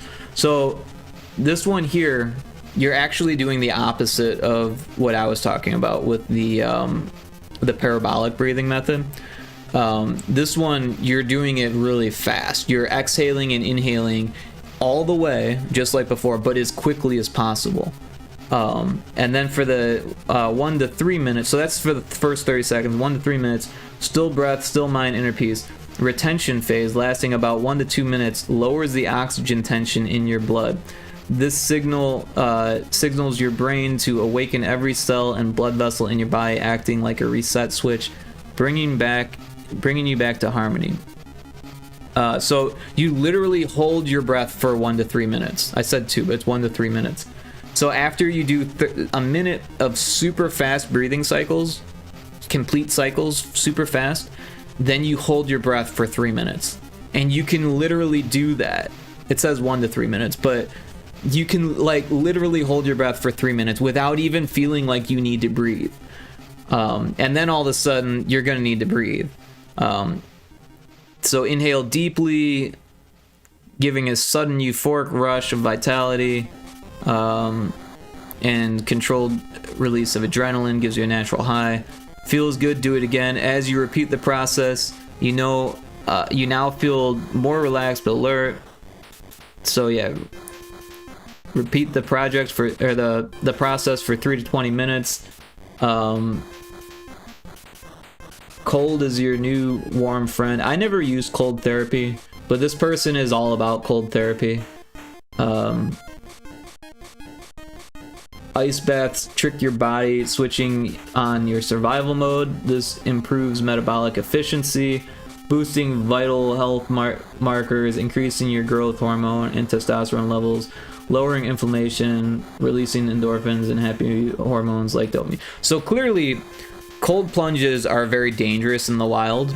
If you're going to do it in nature, you need to have like a support team like to help you if something goes wrong.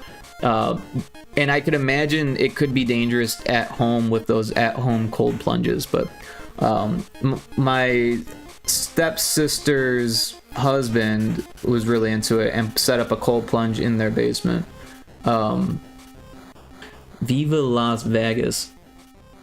See, I don't really know about all of these, but I did do these first two, and I was like blown away. I was completely blown away. So that's another breathing exercise. It's not so much a meditative breathing exercise, but I suppose it could be used that way. But it's great if you're trying to increase your lung capacity. Anyways, let's get back to deving here. Tangent over. Alright, so this one we're gonna move the camera, duplicate that, and then move that there, turn this one off, and just repeat this cycle.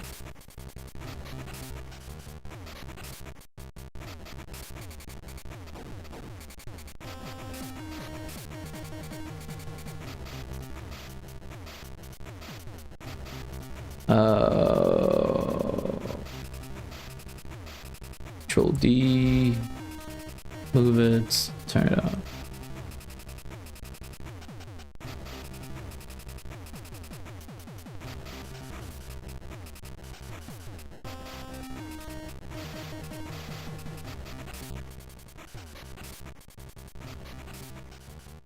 Wait, that's not what we wanted. Duplicate this one, yeah.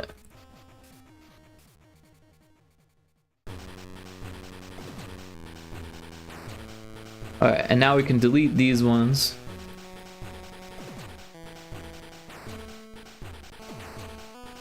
And we can turn this one off. And we'll save it. And it should work now.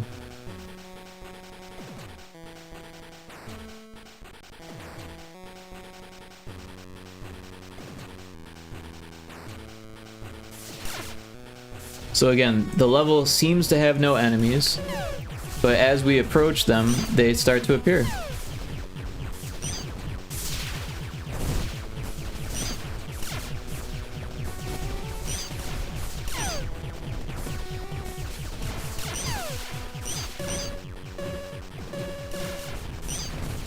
If I don't die first.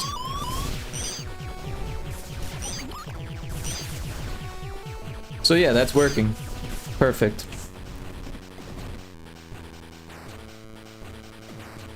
So now we'll move on to level 9.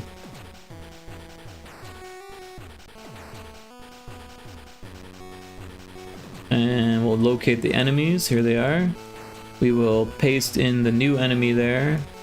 Let's turn the enemies on. We will go there and then move that one and then turn this one off. Go there, duplicate, move. Did we move it?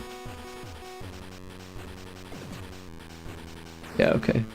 And then move here, duplicate, turn on, or move, turn off. There, duplicate, move, turn off.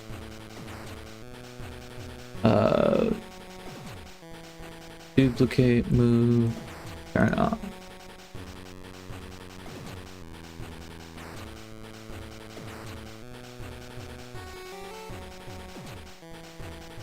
So thank God for shortcuts,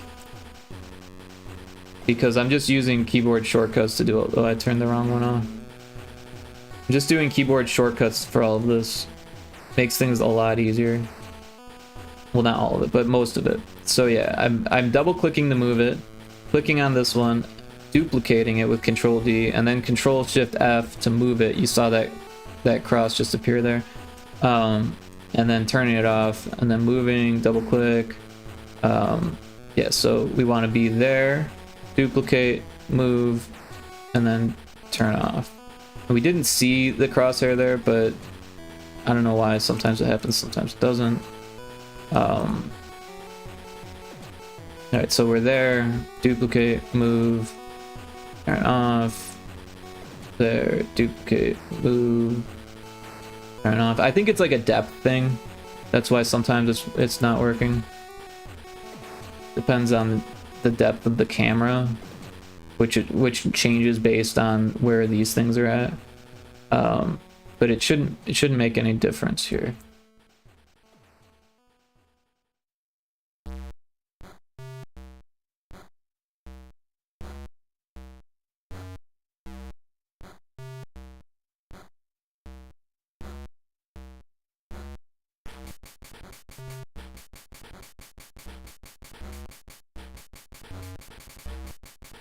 Alright, so now we've got all of our enemies in place. And delete these ones.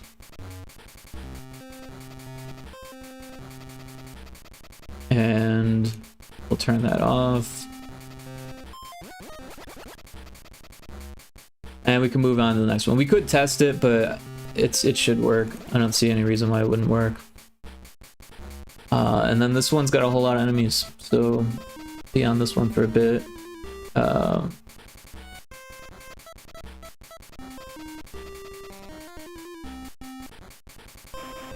And so yeah, technically we could optimize these enemies as well, but right now we're focusing on these enemies. So, and actually there's not that many. There's less than I thought. But yeah, that's fine. So yeah, let's turn them on. Oh, turn this on, and then turn that on, and then move it there, turn it off, move the camera, duplicate, move the enemy, turn off, and it's there. Duplicate, move, turn off. Duplicate, move, turn off. Duplicate, move, turn off. Duplicate, move, turn off. Duplicate, move, turn off.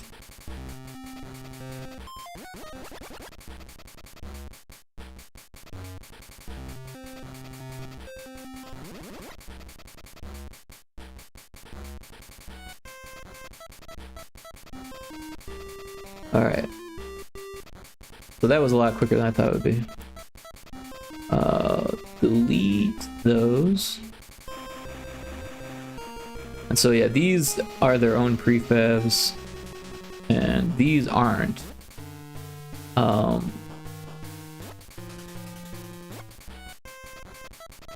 yeah, these are on from the start of the game. But there's only 3 of them, so it's not the end of the world. And then these ones...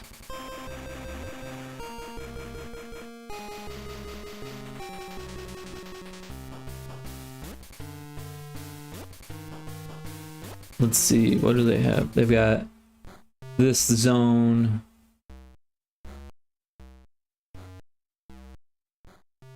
So as far as I know, these things don't really do a whole lot on the update function, so it shouldn't put too much of a strain on the system. Where the enemies, if they're awake, they're constantly looking and deciding what to shoot at. So like, that's gonna slow things down if they've got something going on in the update function. They need it to function, but they don't need to be functioning every second of like when you start the level. They only need to be functioning when they're like near the player. So that's why we're focusing on the enemies there. So yeah, this will turn back off, but this will leave on. These ones will leave on. They turn themselves off. Alright, so we'll save it and we'll move on to level 11. Alright, now we're gonna find the enemies.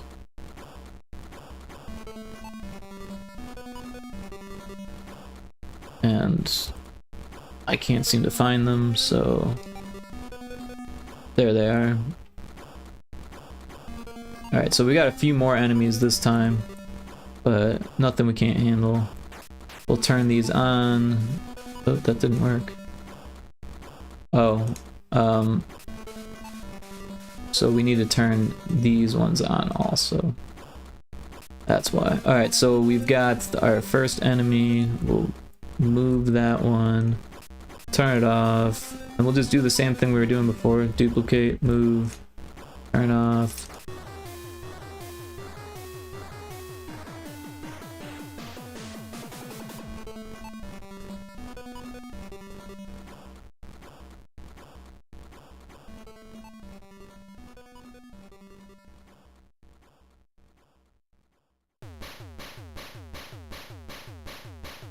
But yeah, another cool thing about this setup is that I'll actually be able to do VR games now on stream.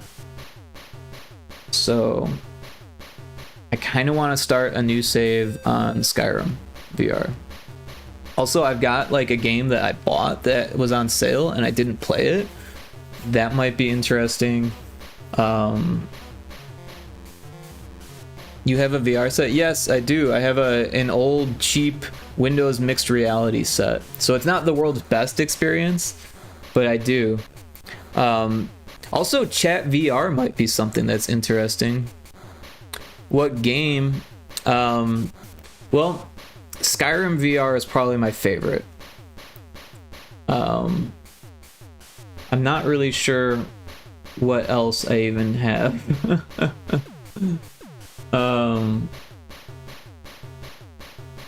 Is that something you're interested in, Taco? Let's see. Oh, there's this Cartoon Network, VR chat, Elder Scrolls VR, or Skyrim. I don't know what... Oh, Alive in VR. This is actually a plugin for Ableton that uses VR as a Steam game. So you can use Ableton in VR, and it was like 15 or 20 bucks. And I only used it a couple times, but it was a super cool experience. And then I don't know what this is. It's probably some demo or something. You know, I did play with this. I remember this being interesting.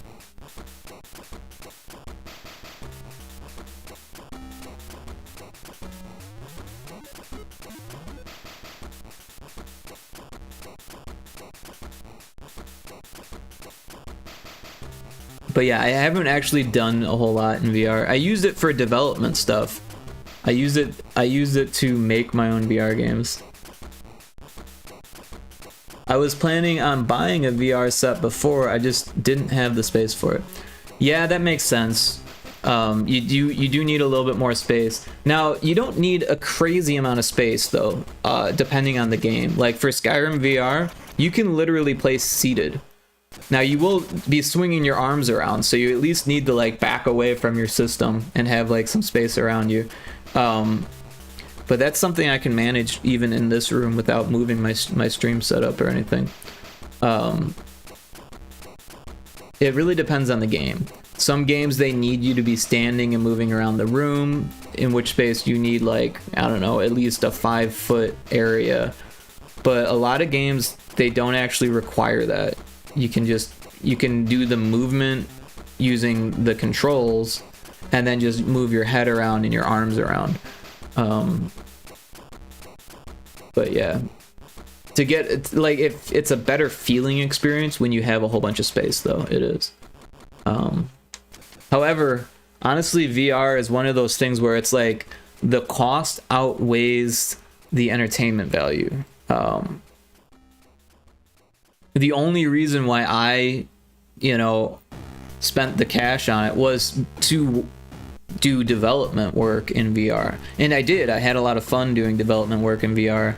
And I actually ended up getting a job through VR because I had the abilities to develop in VR. So it worked out in favor for me because I went the development route of it. However, I no longer do VR development, and I hardly ever play VR games.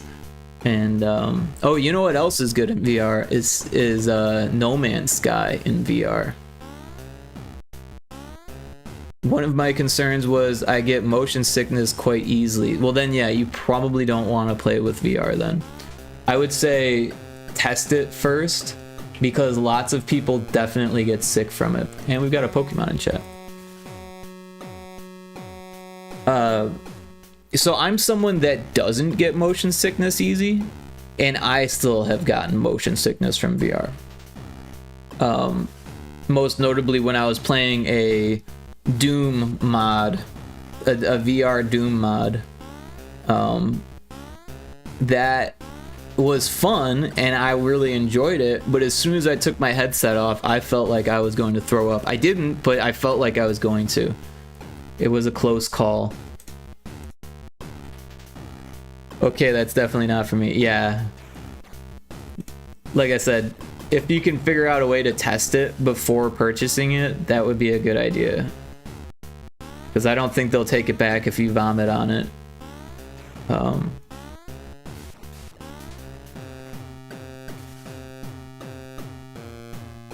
But yeah, No Man's Sky, I mean, you saw how vertiginous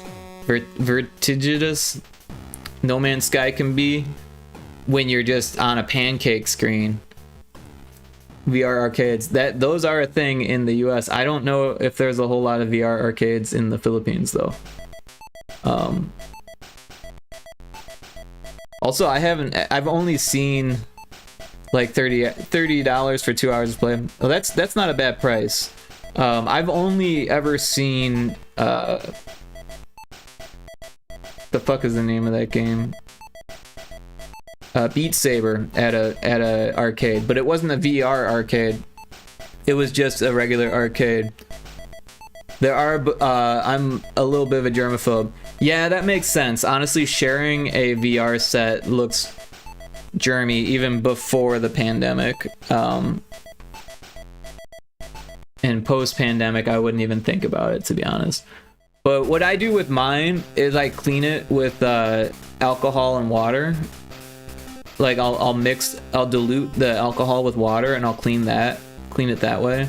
So that way I don't like get zits from it or whatever, you know, because it collects dust and my face and skin is kind of sensitive to that kind of stuff. But yeah, maybe I'll try eventually. Yeah, so my only experience of seeing it in public was Beat Saber, and it was like $5 per song, which is crazy. But it's a very popular game, so they were trying to make that money.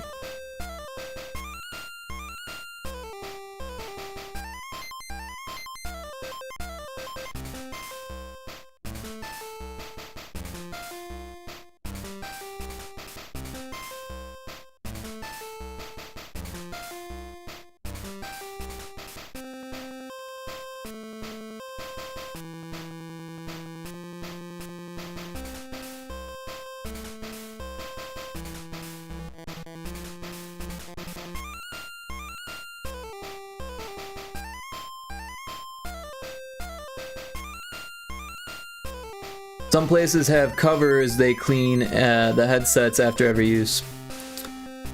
Yeah, I feel like if you go to like a reputable VR arcade that like focuses on VR, you're gonna have a better experience as far as the cleanliness. But then again, you know, it really depends, right? Depends on the person working and, you know, the business itself and how much money they're willing to spend on cleanliness and how often it gets used and all of the factors, you know.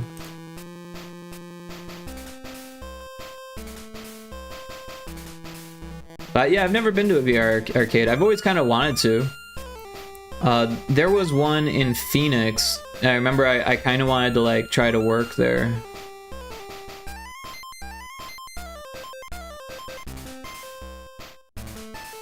I think they were developing their own games too, which was cool. Alright, we got that one. Oh, that was the wrong one.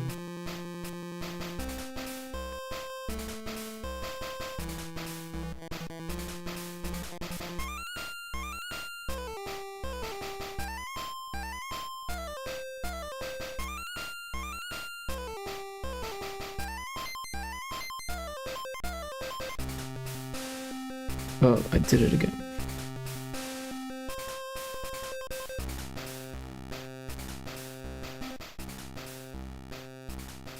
All right.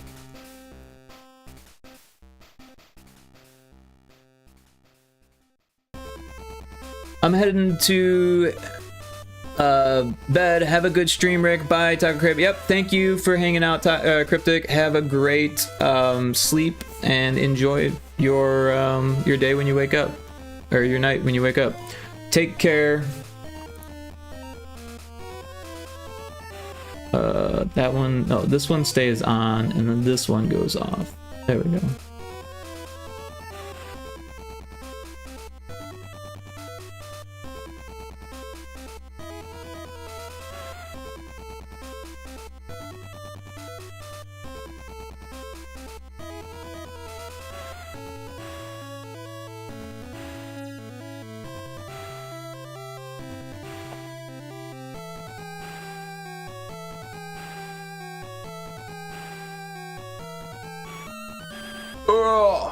But yeah, No Man's Sky in VR is really cool.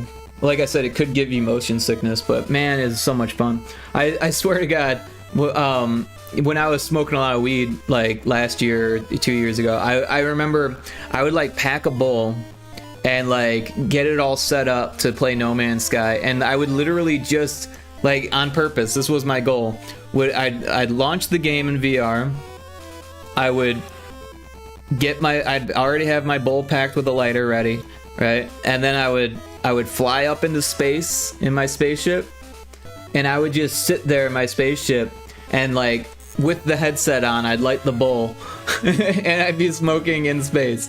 And it was such a cool feeling to just be chilling in space and just like looking around, flying around a bit, and then all of a sudden pirates start attacking you and you're like, oh shit, I gotta do things. And yeah, good times in No Man's Sky VR. Blowing up again. What is this?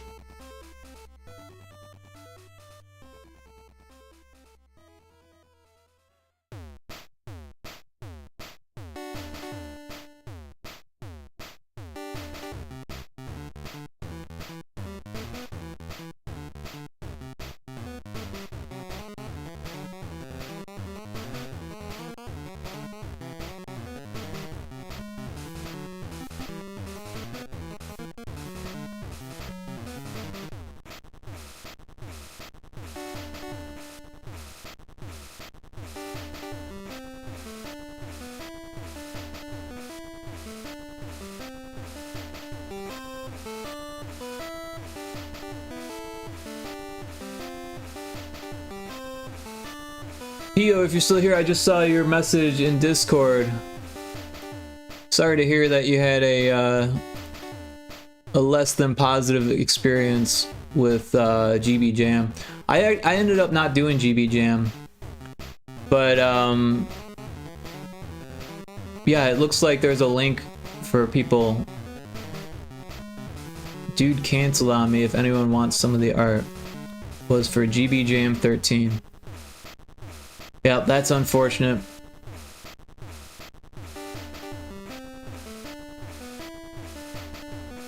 But there is a pixel art jam. Honestly, that's such a vibe. Yeah. There's a pixel art jam coming up in October.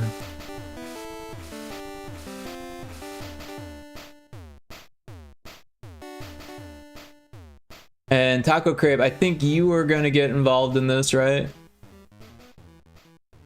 Let's see if I can't find the link.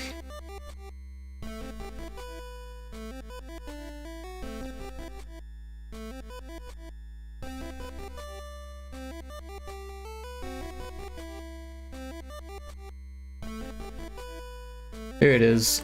I got the link.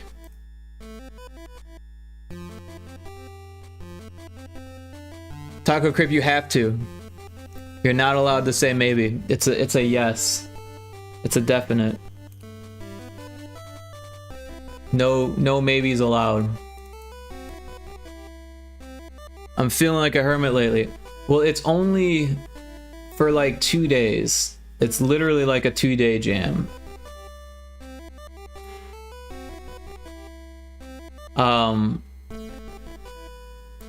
You should definitely be part of it because you do awesome work. You only need 2 colors. It's just black and white. Pure black and white, right? So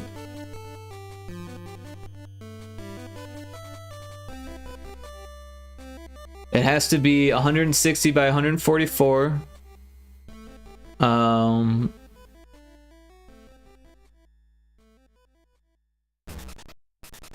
Apparently it doesn't even need to have the tile limit, maybe? Rules in full. Oh yeah, so it does have a 192 unique 8x8 tile pixel limit. So that way it can run on the Game Boy.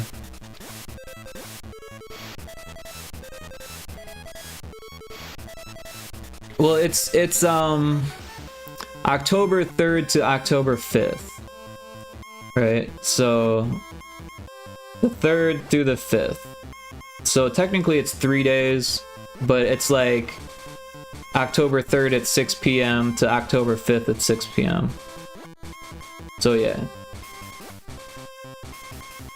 So 3 days. I think, right? October 3rd. Well, that's like half a day, right? And then 1, and then half a day. So really it's only 2 days.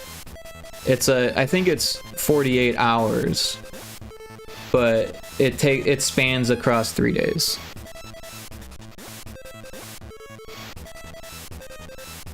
So you don't have to make it in GB Studio. It just has to fit the limitations so that way it can be put into a GB ROM using GB Studio. So that it basically just means 192. So I'll show you how to set it up right now. So it needs to be 160 by 144, right? So that's the resolution. And then if we do a grid, right? So this is an 8 by 8 grid. That means each of these tiles is one tile, right? So this to this is 20, right? And this is 40. So let's just 20, 40, 60, 80, 100, 120, 140, 160, 180, and then so yeah, at 200 we're already going over the limit here. So this is 181, 2, 3, 4, 5, 6, 7, 8, 9, and then this is 90. And then so the limit is what, 192? And then so 91, 92. So that means all of these other, this is how many unique tiles you can have here.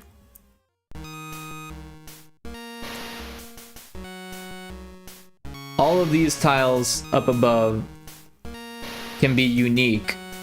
That means that all of these other ones have to be duplicates of the other tiles. So there is a little bit of a learning curve in tile optimization here, but it's actually not as bad as you would think. It's pretty easy. Basically, if there's a texture, right, you can like simplify that texture, right? That was a bad example. Let's say there's supposed to be sand. Well, now you've got your sand in one tile, and you can say, all right, well, I want this to be sand, right? And then you're like, oh, well, I need more sand, but I want it to like fade. So what you can do is you can take this sand and then you know, change it so there's less of it, right? Or even completely change it, like that maybe. And now you take that tile, and all of a sudden, so you can see how I'm only using, this is only 2 unique tiles, right? I think I follow so far. Yeah, it's not too confusing. And then now we can do like a third row here.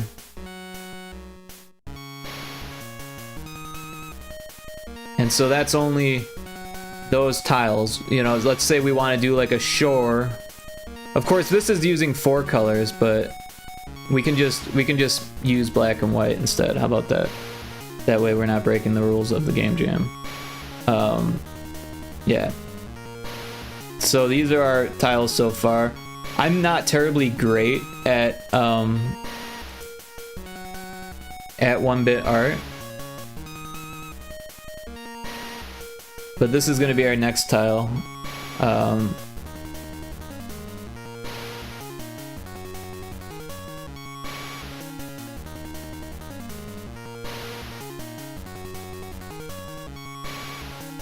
So let's, oh.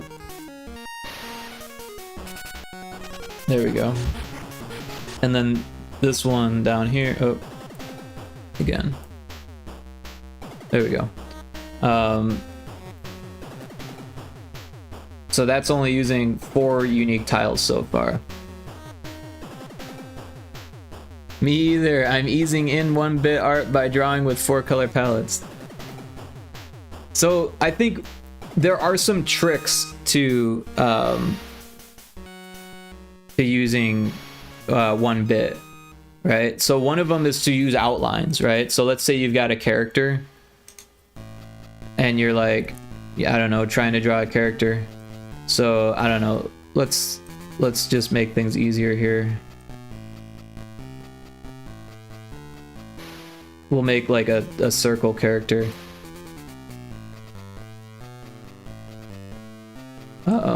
So there's the outline, right? And then we can fill in the outline.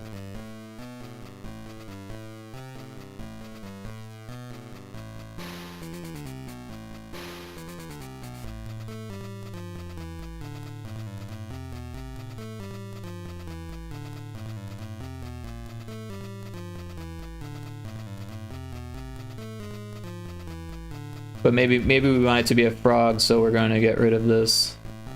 Let's put that back on. And then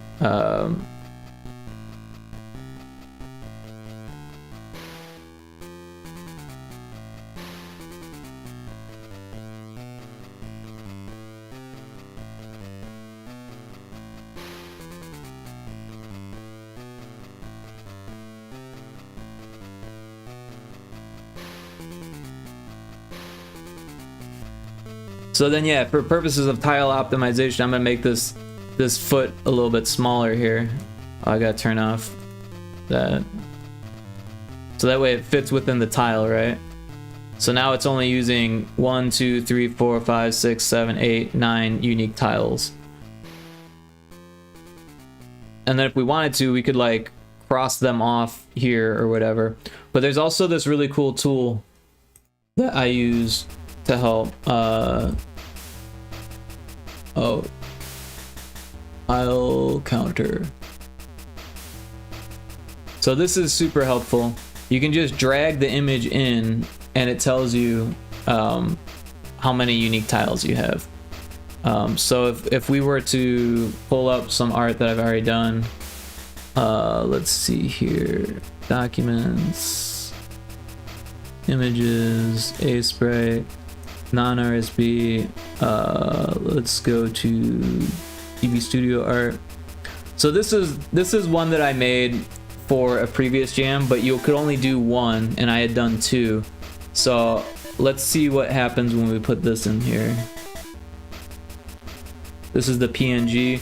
So we'll drop this PNG in and it counts the unique tiles. There's 123, right?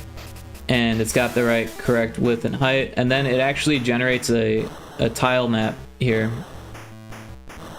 or tiles that you can download if you want. But also this heat map is what's super cool, because then you can see where it can be optimized.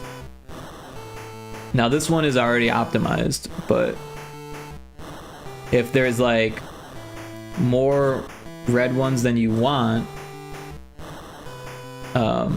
then you can see like these ones are being used 4 times each, so they're all the same shade of red. Ooh, it generates a whole map. Yeah, I mean, so that's super useful in itself, is that you get all of the tiles set up in a thing, so you can use in software like Tiled or something like that. But this heat map is super useful too, so that way you can see where changes need to be made, and it tells you how many unique tiles you have. So if you still want to add more detail, you can say like, oh, I've still got, I don't know, you can get a calculator out and do 192 minus 123 and say, oh, I've got these many more tiles. If I wanted to, I could add a detail to the frame, and that would only be, what, 16 tiles there, so you can add 16 to that, or, oh, I want to make this stick out a little bit further, or add a whole nother branch to the bonsai tree, or maybe more detail to the shadow, or whatever you want to do based on the count, right? And that's super helpful. We could take, if we refresh it, we could take something a little bit. So here you can see that the only non-unique tiles are these ones there. All the other ones are unique because they're all red, right? And you can also see that there's 356 unique tiles being used, so we're way over the limit on that one. We can do another one. Again, there are some tiles that are being reused, which is interesting. but we're still way over the limit.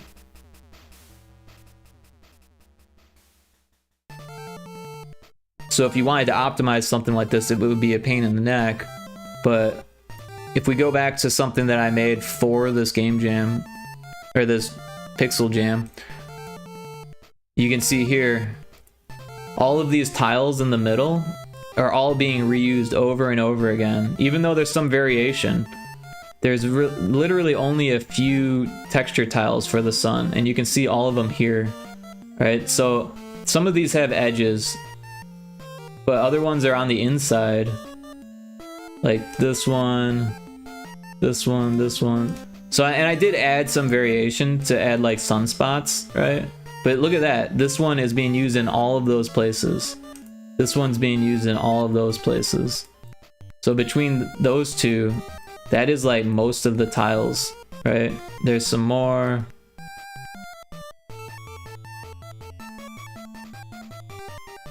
Anyways, this tool is super useful for this game jam, or this pixel art jam. So I definitely recommend using it. And I think that they also, if we look at the web page, I think they also recommend it.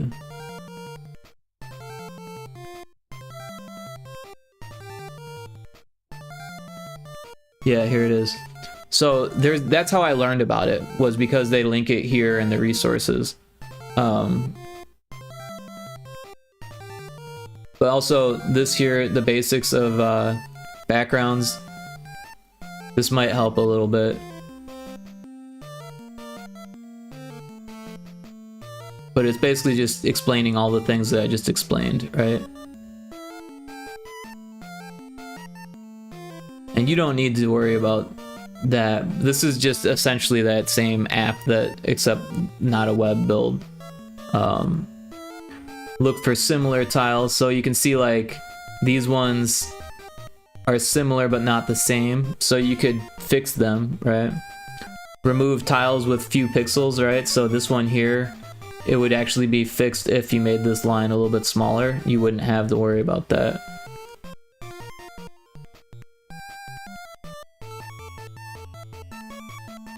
Will you be joining this jam? Absolutely. This is one I do every year for sure. It's just a drawing. It's only one drawing. It takes me just like less than an hour to do. But usually there's a theme. So yeah, to be announced at the jam start, in addition to the 1-bit color restriction. But I can tell you already, it's gonna have lots of texture. Because that's how I do things. I'm probably going to use a lot of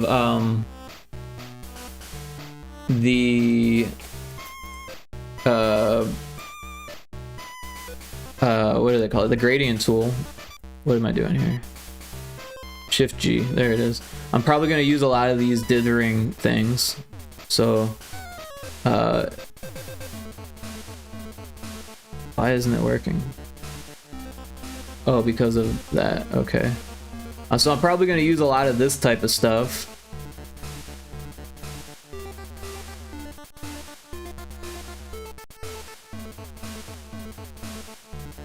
And, you know, whatever suits my fancy or the theme.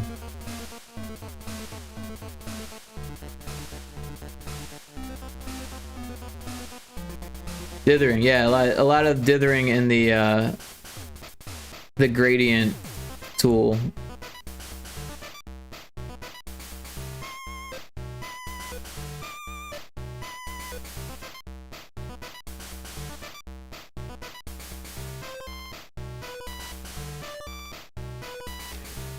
Alright, so yeah. Let's figure out where I got those, because there's only so many online and they're not super easy to find.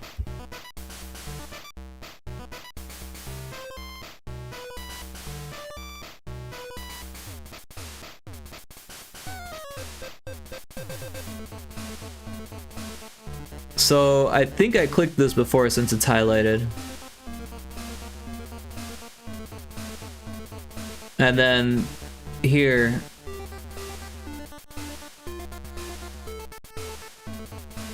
so this is where they are. Yeah, this is where I got them. So I'll throw that in chat.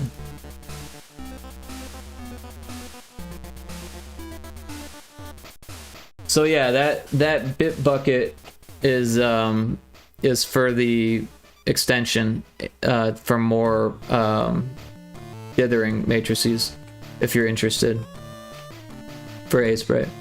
Thanks, I'll add these. Yeah, I find them to be super useful. Otherwise, you just get the 3, right? Which these are useful, but like having a whole bunch more is awesome. Let's take a look at that link you shared. Oh, this looks fantastic. This looks really good.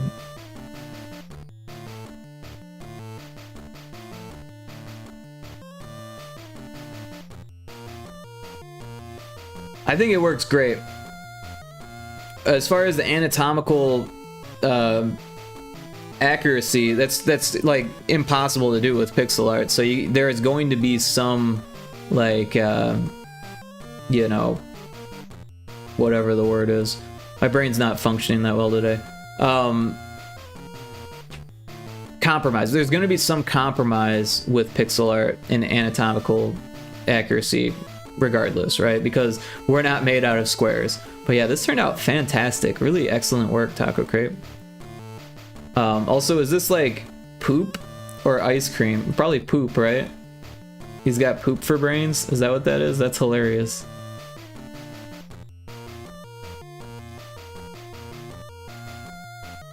So yeah, and the same thing goes for 1-bit art. If you were gonna try to convert this to 1-bit, that would be really difficult, right?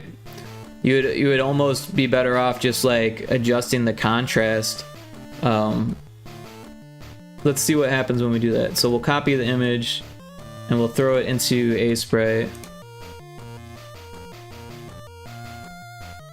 Well, I guess it's big, so we should probably make it small. Also, it's well, I guess let's not worry about that because it's got that thing. Alright, so that's not the shortcut we want. It was bilinearly interpolated is what I was trying to say. But if we go to adjustments and then contrast, we can crank the contrast. And then we can do it again.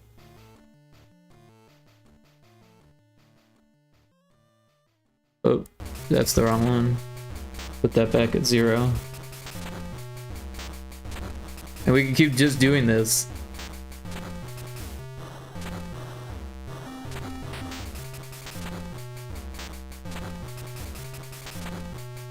And so, at some point, you're gonna have to decide which green ones to keep and which green ones to lose, right? Because if you keep all of these, you'll lose some of the details that you want to keep, like the zygomatic arch here. But you don't want to lose the teeth, right? So you would, you know, probably keep the teeth. Keep these, right? Because you don't want to lose that.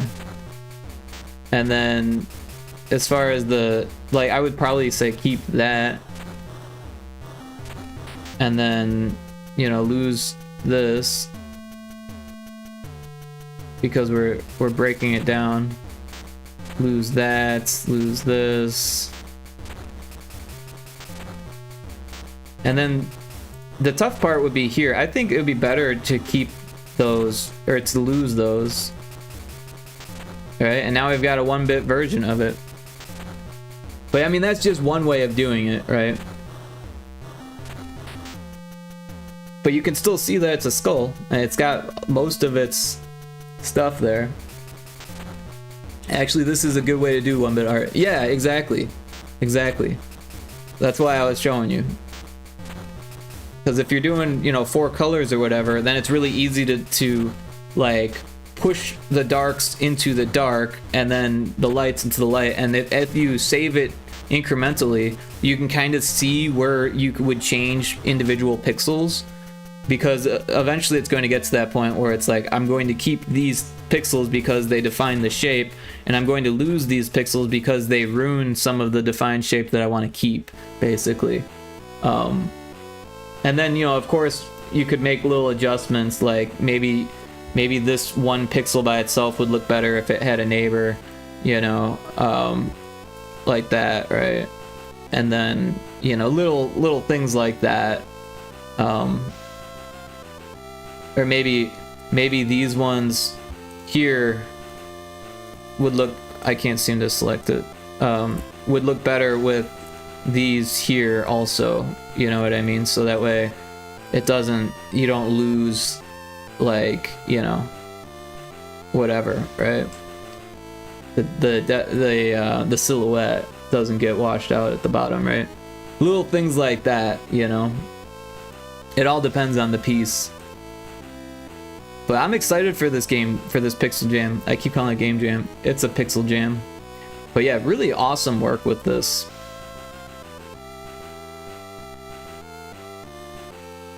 Very cool.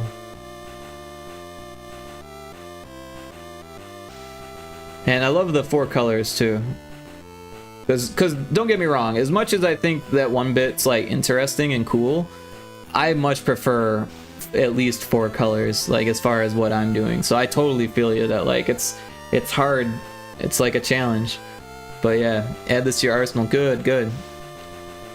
Drawing it in slightly higher detail and then chip away at turning into 1-bit. Exactly. Because you got to kind of be able to see it, right? And then once you have those details, you can decide which ones to keep and remove. Yeah, 4 color palettes are so much fun. Yeah, I love 4 colors. And honestly, I don't even worry about the palette. I just use this GB Studio palette, and then later I'll change it, right? If I've got it as my default, right? The bright green is for clear, but these 4 here, I use this to draw all the time now for like the last couple of years. Anything that I'm drawing, even if it's going to have color in the end, I start with these, and then I add things later. So in this case, we'll be removing things later, but it's a really great way to decide like where the contrast is supposed to be, right? I don't know, it's a nice way of simplifying things. But also it like forces you to decide, like, you know, like I said, how the contrast should be. This also trained me to leave things as suggestions, if that makes sense. Yes, absolutely. Because since my colors are limited, I have to give up some detail, but still find a way to still have it there with less. Yes, I agree. And dithering helps also, right? Things of that nature. I don't know. But you do an awesome job with your pixel art. So, yeah, I definitely think you are fantastic. So keep up the good work, Taco Crate. Really awesome stuff. Let's close down some of this stuff here and get back to what I was doing. Did I finish this level? I think I did. Okay. Hee, thank you. I appreciate it. Absolutely. Thank you for sharing your stuff. This one only has a few enemies at the bottom, I think. No, it doesn't have any. Here, wait. Oh, they're here, but yeah, they're turned off, so I wouldn't see them anyways. Enemies 2D.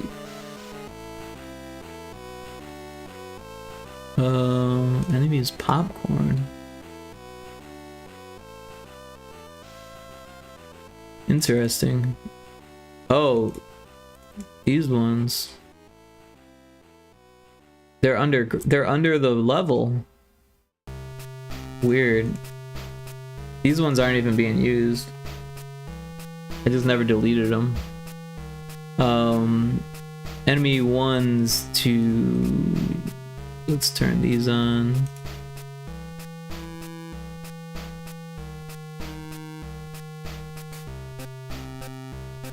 Alright, so there are enemies here.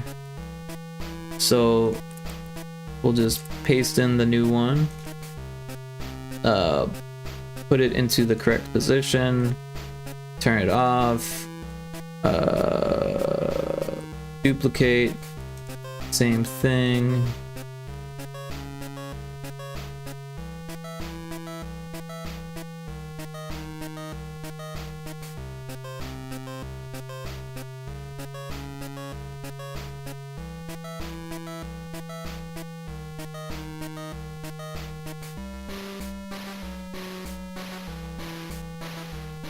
Alright, so now we've got the new enemies in place.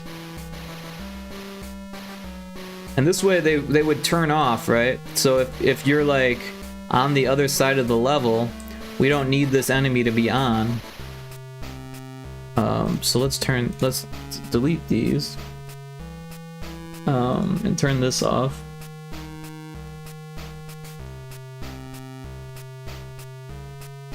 Roar!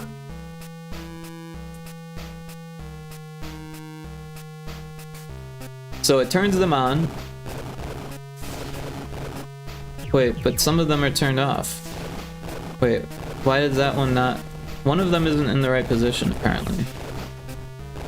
But you can see how they're turning off when I get farther away from them. Let's fix that one. Why is that one not where it should be?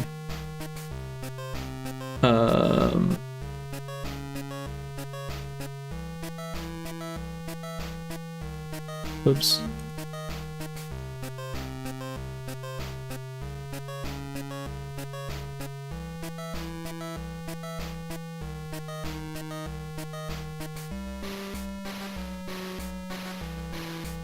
Well, apparently we missed one, so I'm just gonna duplicate that and move it there manually. Because that's where it's supposed to be.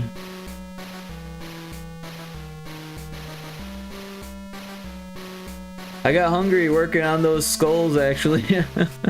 I'll go check downstairs for some food. Right on. Yep, take your time. And we're probably gonna raid to Kixie here in a bit, so if I don't see you, hope you have some good food, and thanks so much for being part of the stream, dropping in, sharing your work, and all that. Find something good.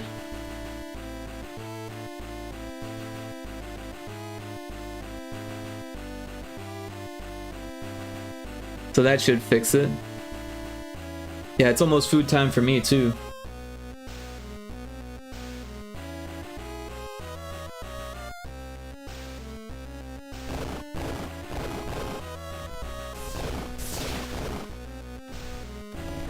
Oh my god, I forgot it's Saturday. How do you forget it's Saturday?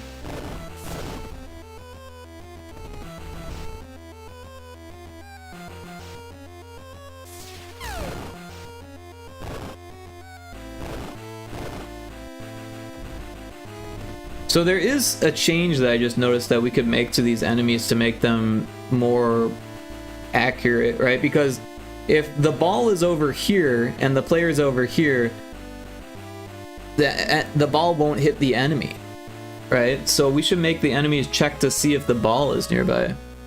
Unemployed things, yeah. I know the feeling. I know the feeling. I need to get some more work under my belt here.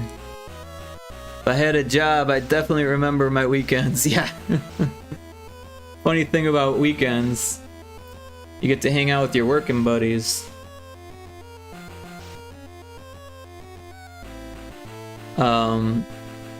So let's go ahead and make a slight change to the enemies here and fix that, right? So we've got this script here. It's like super simple script.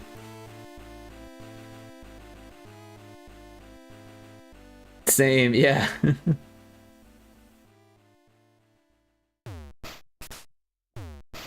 So right now it's checking this, but what we could do is, I think we do, oh, not that, that, and then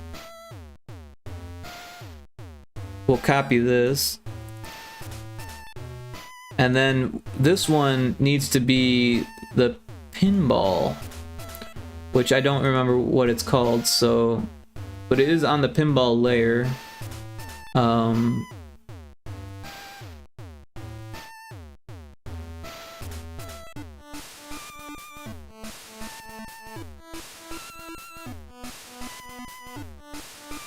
It's got two circle colliders. That's weird.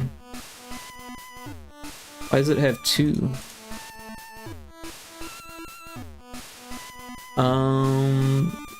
We've got this switch hitter though. So this one's tagged as a switch hitter, so that's what we'll use. Although the regular tag pinball should probably work. But we'll use switch hitter just in case for some reason there's like a larger collider or something.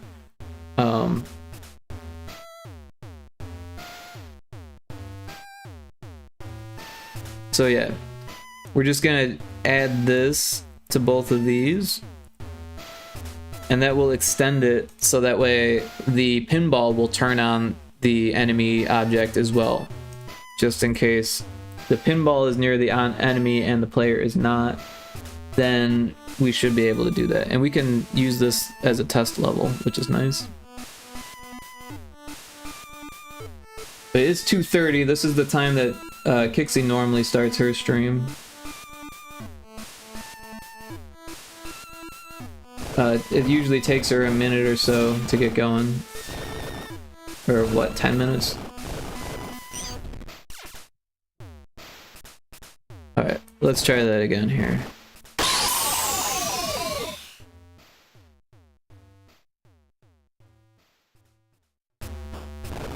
Alright, so...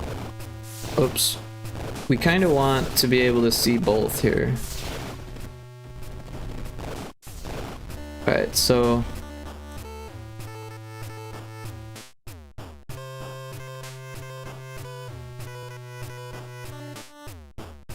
as you can see, these two are cold, and then if we move the player, you can see...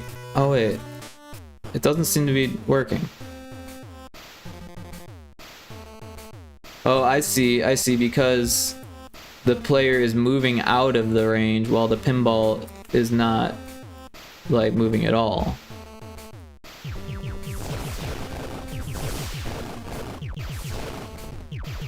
So that actually doesn't fix the issue, because the player can still move away and then they turn off. Huh.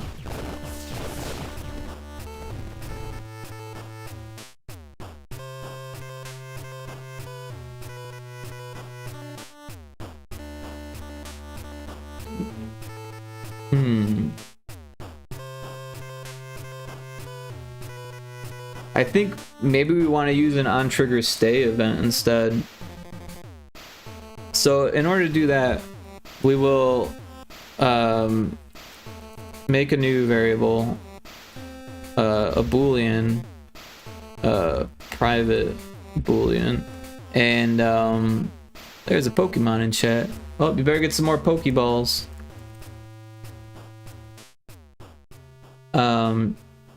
So we're gonna call it enemy on. So what we're gonna do now is make a on trigger stay 2D, and then we'll say if not enemy on. Or no, that's not what we want. We're gonna do this, but then we're gonna do if not enemy on.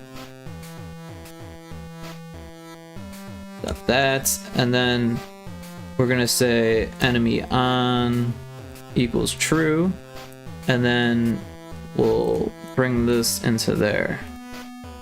So that way... oh, and this needs to be other.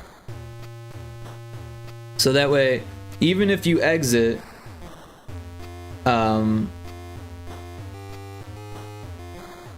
I guess we don't really need these ones anymore,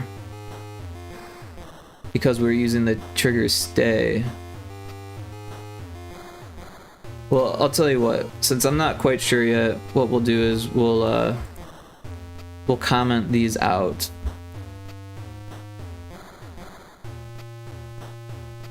And we'll try it without that. Nice work catching the fletchling.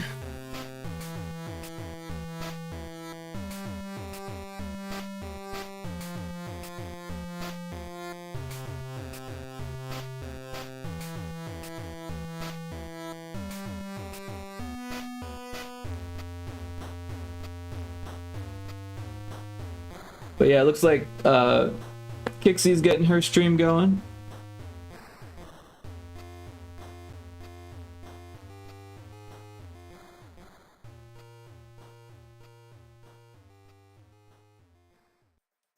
Looks like more Fishing Paradiso.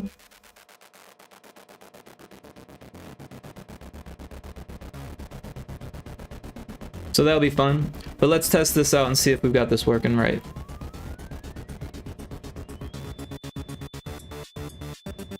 We'll wait until she actually starts before we raid.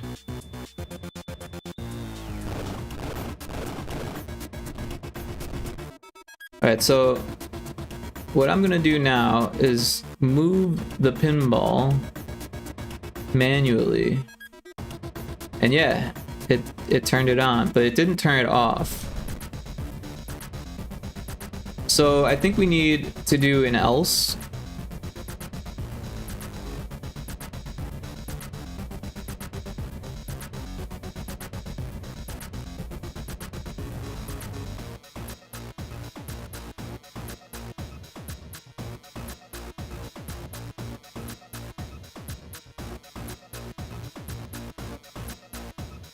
And I think that should work.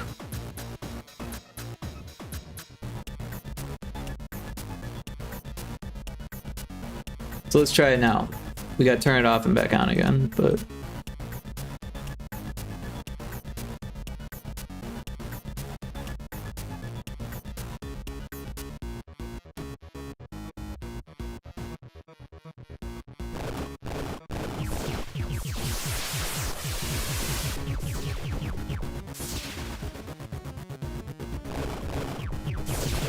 I forgot what I was doing. Alright, so I'm gonna pause it, or no, unpause it. We want the pinball here. I need to grab it somehow. Alright, so that doesn't seem to be working, fortunately.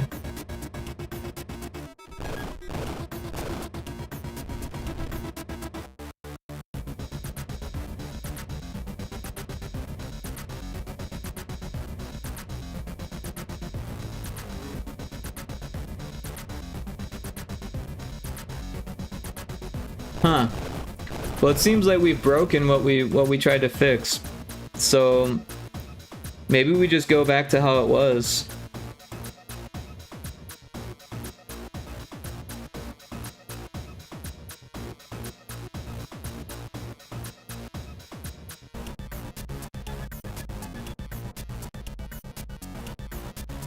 Oh, that.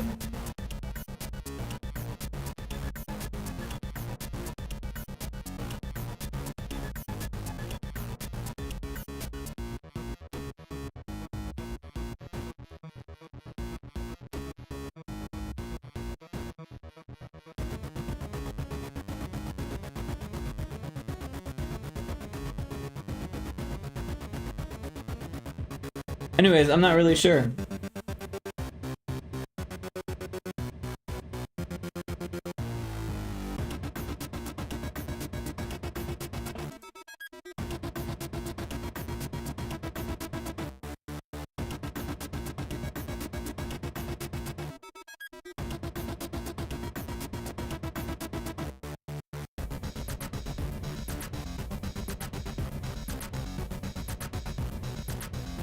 But yeah, I think that's how it's gonna be. Apparently then the ball can not hurt the enemies if the player's not near.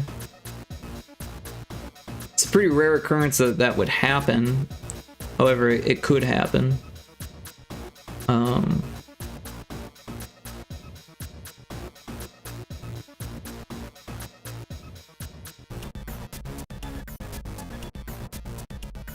I'm just thinking here. I don't know of a good way to fix that.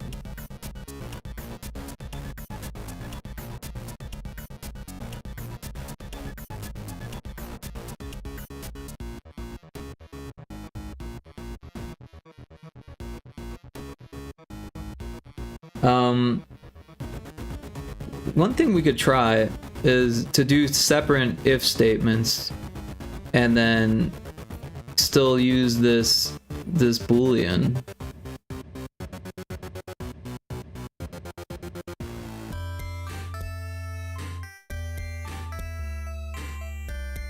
I think that's actually the way to do it. Let's try that. So what we'll do is we'll copy this, paste it, and then we'll remove the first half and then remove the second half, right? So, and then before we make it true, we'll say if not enemy on. So if it's not on, then we turn it on. And we'll do the same thing below. And then we'll do this as well. So we'll paste it, we'll remove the second half, and then we'll remove the first half. And then we'll grab these and we will flip them like that. And then paste that there. Alright, so this should hopefully work.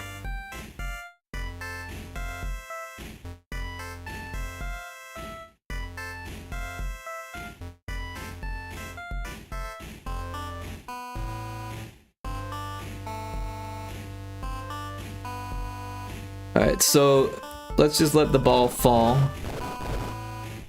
And now, if we cheat and move it,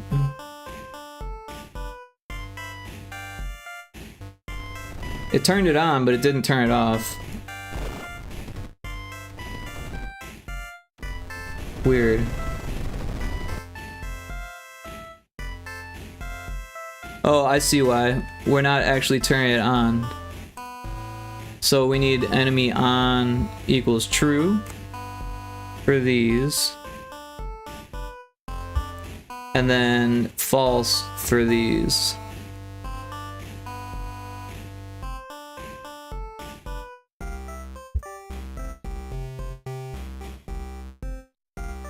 Let's try it again.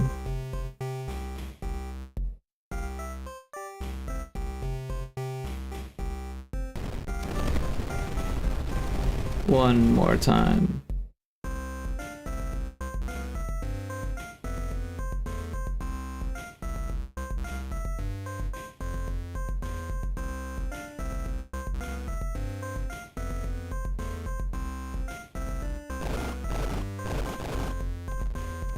Alright, let's give this a whirl. We got the pinball.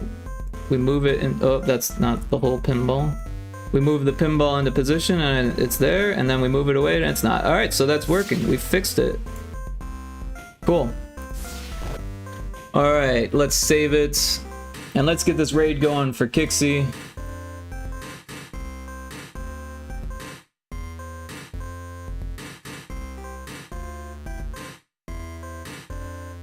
And we got a raid message. Alright, everyone be super supportive to Kixie. I don't even know how many viewers we have here. Probably not a whole lot. But that's not the end of the world. It's just me. That's okay. I'm sure she'll appreciate it.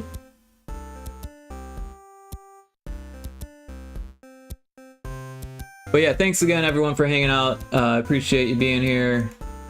Y'all were very cool and whatnot. Taco Crepe for sharing your art. Everyone who dropped in. Very cool stuff. Thanks for the stream and a meditation session. Yeah, absolutely. I think we're going to be raiding in just a minute here. I disconnected from chat apparently. Oh, well, sorry to hear that. But you're back just in time to raid.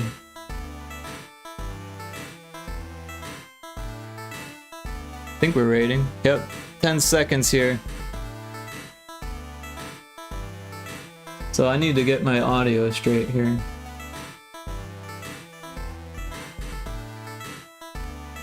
Where you collect ducks. And see, hello!